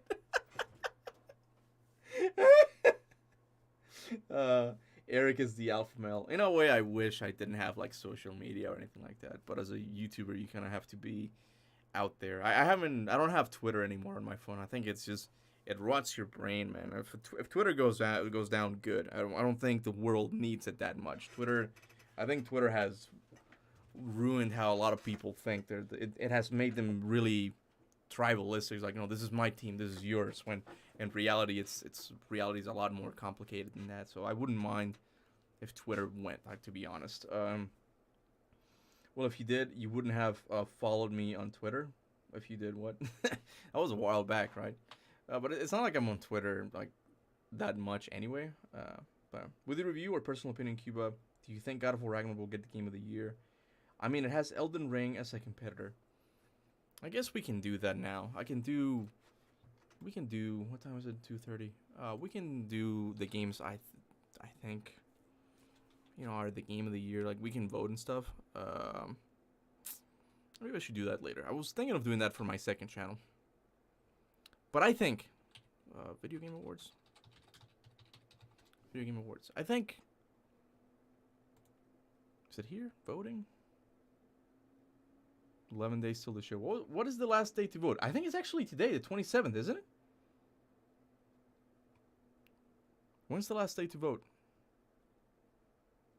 No thanks. They're not gonna address the horn in Egypt, aka it's irrelevant by that. But that's what I mean. Like I've kind of lost interest in all of these secrets because they were like Norse mysteries. Like now there's no point in that. All right, I don't do esports. No, esports. I don't do any of that. Most anticipated game. Let's see that. Look at that. Oh, this is... For me, it's between Breath of the Wild and Resident Evil 4. Because Resident Evil 4 is surprising how good it's looking. I'm going to vote for it, actually. I'm going to vote... What is this? Sign in to vote. I'll just use Twitter. Wait, can I just sign in with Twitter? What happened? Oh, there we go. Continue. Yep. Alright, so we're voting for this one. And then how do I go the next category? I think, wait, hold on. Next is, if it's an e-sport. Yeah, okay, so I gotta go previous, okay. Best adaptation. I don't know anything about this. They're movies, I see. Okay, which one do you guys think should win this one? Because I didn't like the Uncharted movie that much. Starfield. Cyberpunk. Edge Runners. I have heard really good things, but this is one I'm going to have to defer to you guys. I see Edge Runners. Okay, so everybody's voting. Okay, I'm doing that. Okay, sure. I've never seen it, but it's something I'm going to trust. Best debut indie. Oh, my vote goes to Vampire Survivors. I had so much fun with that fucking game. It's so simple. It's so fucking simple. You're just literally walking, right? And you get these powers and you get more and more overpowered, but it's surprisingly addicting. Like I played it, and I haven't played it in a while, but it's really good. I would vote for Vampire Survivors any day. Let's see. Content Creator of the Year. Where am I? Where? I always have to do that cheesy joke. Okay, who do you guys think should be voted for? I heard this he quit Twitter. I'm kind of tempted to vote for him because he was just a guy who gave gamers news on Twitter, which was really good. Carl? Who's Carl? Carl Jacobs. Captain Kuba. Ludwig. I have no idea. I'm going to go for Nibellion because that's the one I knew the most, okay? Best multiplayer? I have no idea. I've heard that Call of Duty isn't that good. I've also heard that Overwatch is not that good. Multiverses was kind of... has, like, issues, like, with lag, I'm pretty sure. I'm almost tempted to vote for Splatoon, even though I've never heard it. Modern Warfare 2? Okay. It's the classic choice. Best sports/racing. What? What is this one? This one looks interesting. FIFA? Go FIFA yourself, Anhad. Go FIFA yourself. I'm gonna go with Gran Turismo because I think maybe it's more fun. It's like you're driving a car at least. Best simulator, sim/strategy. Dude, I don't know anything about this. I don't know enough. 2K? What's 2K? GTA 7. What are you guys talking about? Hold on, I'm not even there yet. Who did you vote for Game of the Year? I just joined. I'm going from back to starting from the very last categories and I'm moving to Game Award. I haven't gotten to the Game of the Year yet. Where the hell is Goat Simulator? What? I've seen this one. This one looks interesting at least. I'm gonna vote for this one just because it looks kind of interesting. Best family friendly. I think this one goes to Lego Star Wars: The Skywalker Saga. I heard that it's really good. There's a lot of content in it. Maybe Kirby as well, but I played the demo and I wasn't a big fan of it. Kirby?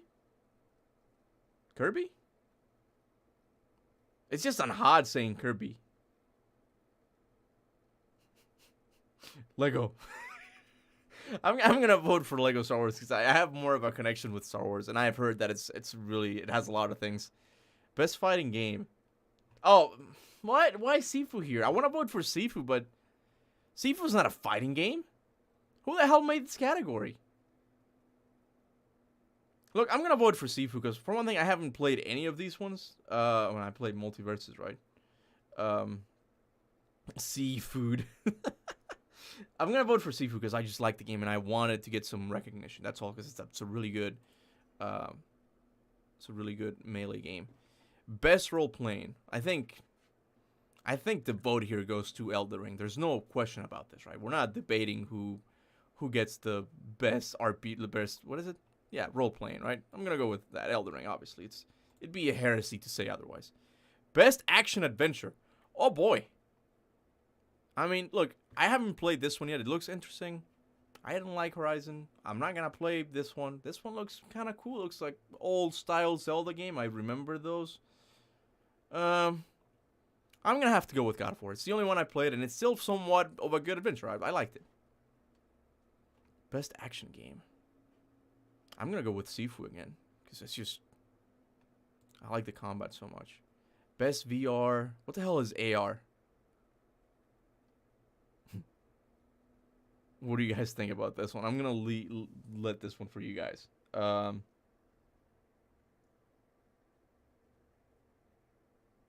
Kuba, you treacherous drogger. I voted for God of War. What are you talking about? Among Us. Among Us does look pretty interesting on VR. Is it Among Us? Do you guys think Among Us should win? I hate Among Us. I hate it. Alright, let's go with Among Us. Sure. Innovation and accessibility. Oh man, I know God of War Ragnarok definitely deserves to be here.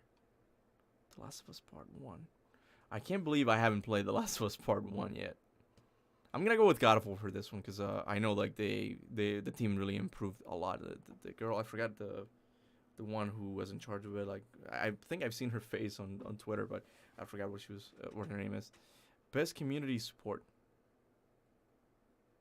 I have no idea. I guess I'm gonna go with No Man's Sky because No Man's Sky has been kicking ass since it got like really all of those bad reviews back in 2015. When did No Man's Sky release? Like they've really improved this game. Final Fantasy? Which one? Vote Ragnarok no matter what. I don't know about that. Iman. I'm not that kind of guy. Best mobile game. Where's Raid Shadow? Oh my god. I don't know what to vote for here. Let's go with Diablo Immortal. Why not? Best indie. Cult of Lamb. I'm gonna go with Sifu. Best ongoing. What do you guys think? What's the best live service game? That's what it means, right?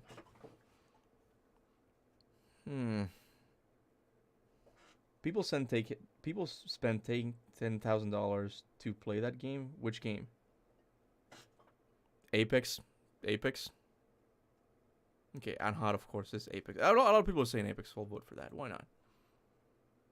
Games for impact. What is this? For a thought-provoking game with a pro-social meaning or message. These games are not really my type of game, but let's see. Memoir Blue. I have no idea. These games they all look the same to me. Just gonna go with this. Why not?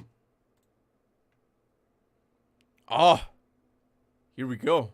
Plague Tale, God of War, Immortality. Okay, so Sunny and Kratos. I think Kratos is definitely... Dude, when Kratos was telling that story of the man who carries the logs for his village, I cried. And it was all thanks to Christopher Judge. I think this is an easy one for me. Yeah, Chris, baby. Chris all the way. Sunny Soldier was good too, but... Chris got me in the fields, man. Chris, he got me. He got me good. There's no question about it. Best audio design. I have no idea. This is something I don't really pay too close attention to. I have noticed some cool things in God of War, like when you're riding on the sled. On the ice sounds different than when it's padded with the snow, so it's cool. It's got a good audio. I just don't know. I haven't seen a game with really bad audio to be like, okay, that was bad, right? To me, like, most games do a decent job with audio, so I don't know. What do you guys think? Modern Warfare?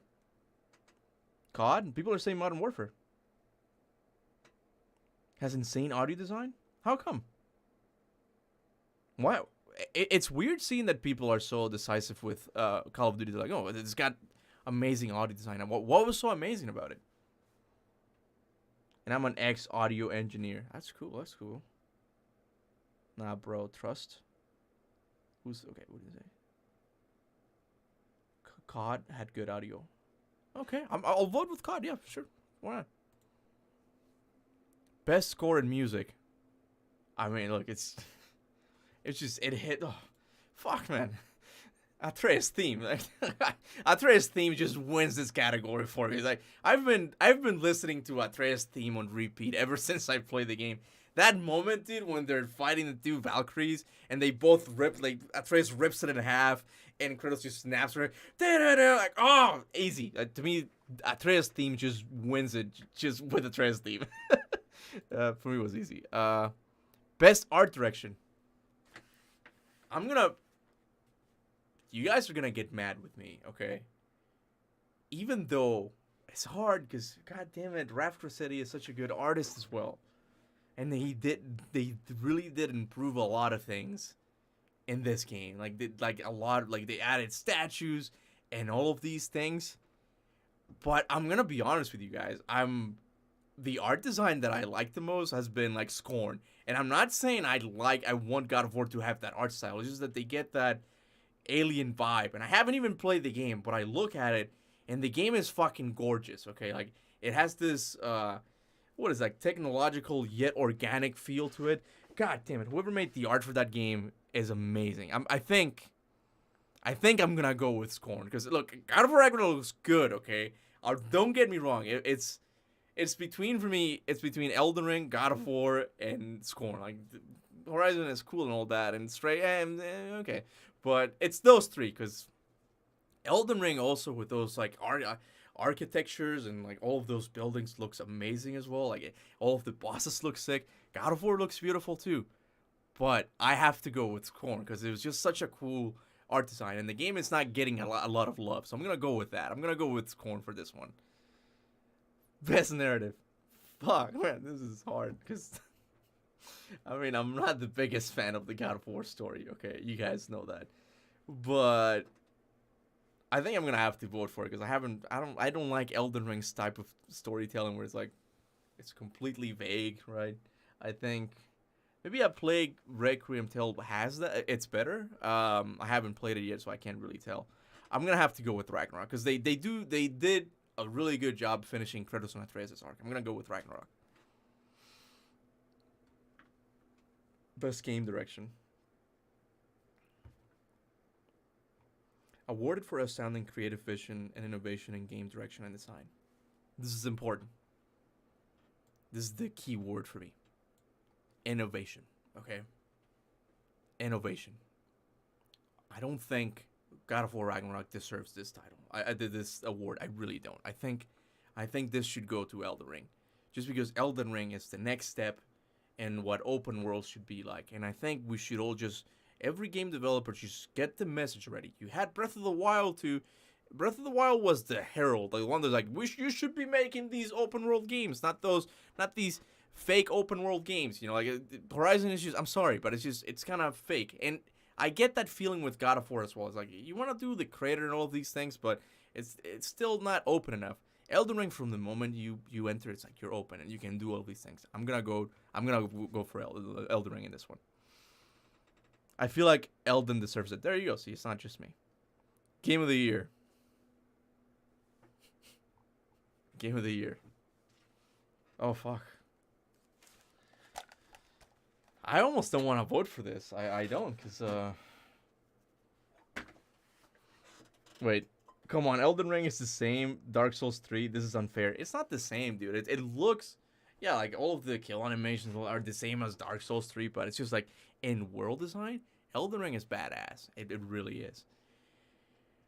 Insert God of War theme. It's honestly between God of War Ragnarok and Elden Ring. There's no doubt about that. It's hard because obviously I liked my experience with God of War a lot more than with Elden Ring, because with Elden Ring I didn't even bother finishing because I just don't like RPG games and I don't like that style of game. But I go back to that thing of like, I think Elden Ring needs to win Game of the Year so developers get the message not to do this kind of open world games anymore. Like, that's kind of where I'm coming from with it. It's between those two.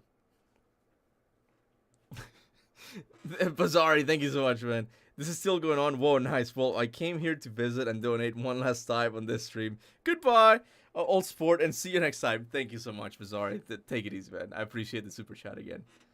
Oh, man, who do I vote for? It's tough, bro. No cap. It's tough, man. It's tough. Do this offline, otherwise I will unsubscribe to you.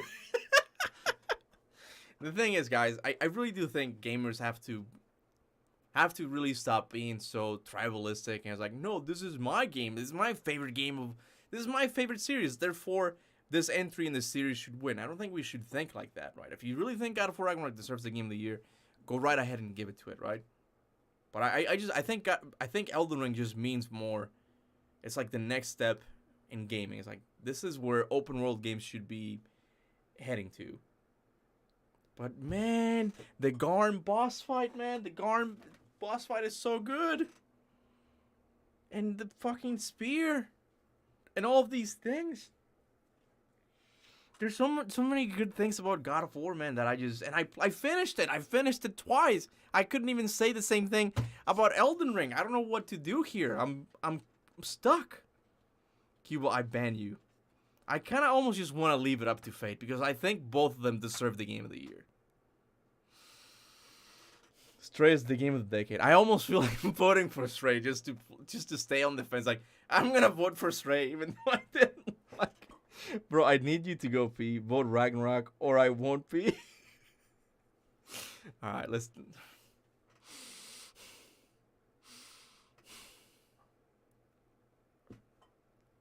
I can't do it. I can't bring myself to. I'm hot. Go pee. Just go pee. I'm gonna be here for a little bit. It's getting hot in here. I'm keeping you guys on the edges. Just think about Mommy Freya. I'm legit gonna make like a top 10 like cutest God of War characters, like the ones I have a crush on or something. I can't vote. I can't vote. I'm paralyzed. Why is this so hard? Think of Sif. Think of Sif.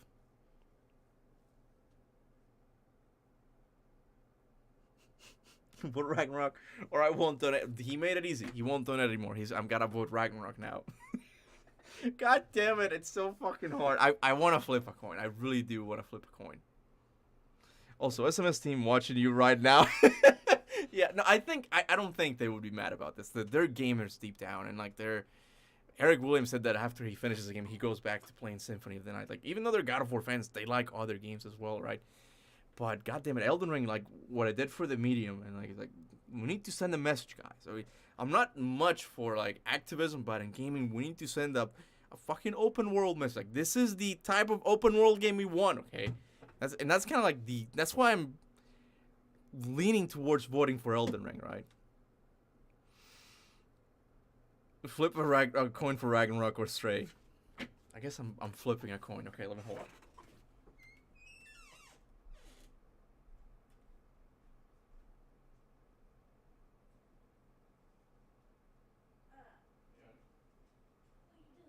I'm voting for which game deserves the game of the year. And I've been at it for like 5 minutes. I can't. More like 10 minutes. I can't decide. So you can. I'll be out in a sec, right?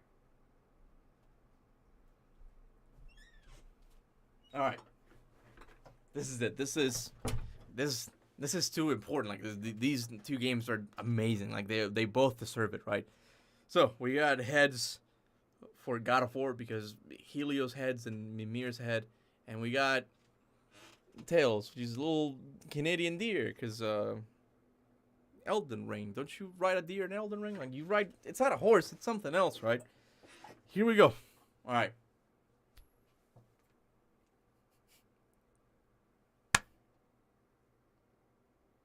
It's a deer. I'm sorry, guys. It's tails. Hold on. I'm watch me. Hold on. I'm not flipping it. Like, hold on, let me see. I'm not moving it. There's no trickery or sleight of hand. You guys kind of see it. It's the deer. I got a vote for Elden Ring. I left it up to choice. I'm sorry. It's Elden Ring. It was a close fight. It was close, man. No! Cheating, do it again. I never said 2 out of 3. I never said that. So, there you go. Elden Ring is the game of the year. You cheated. Watch all of my subscribers drop now because I gave the game award to the game of the year to Elden Ring. Anyway, this has been fun. You guys are amazing. Thank you so much to all of the new members.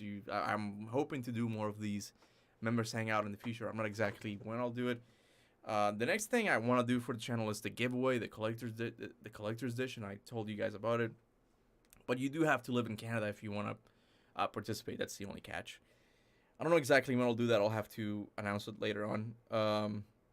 But yeah, thank you guys so much for watching, and I'll see you guys later. Until then, remember, go forth in the name of Ragnarok.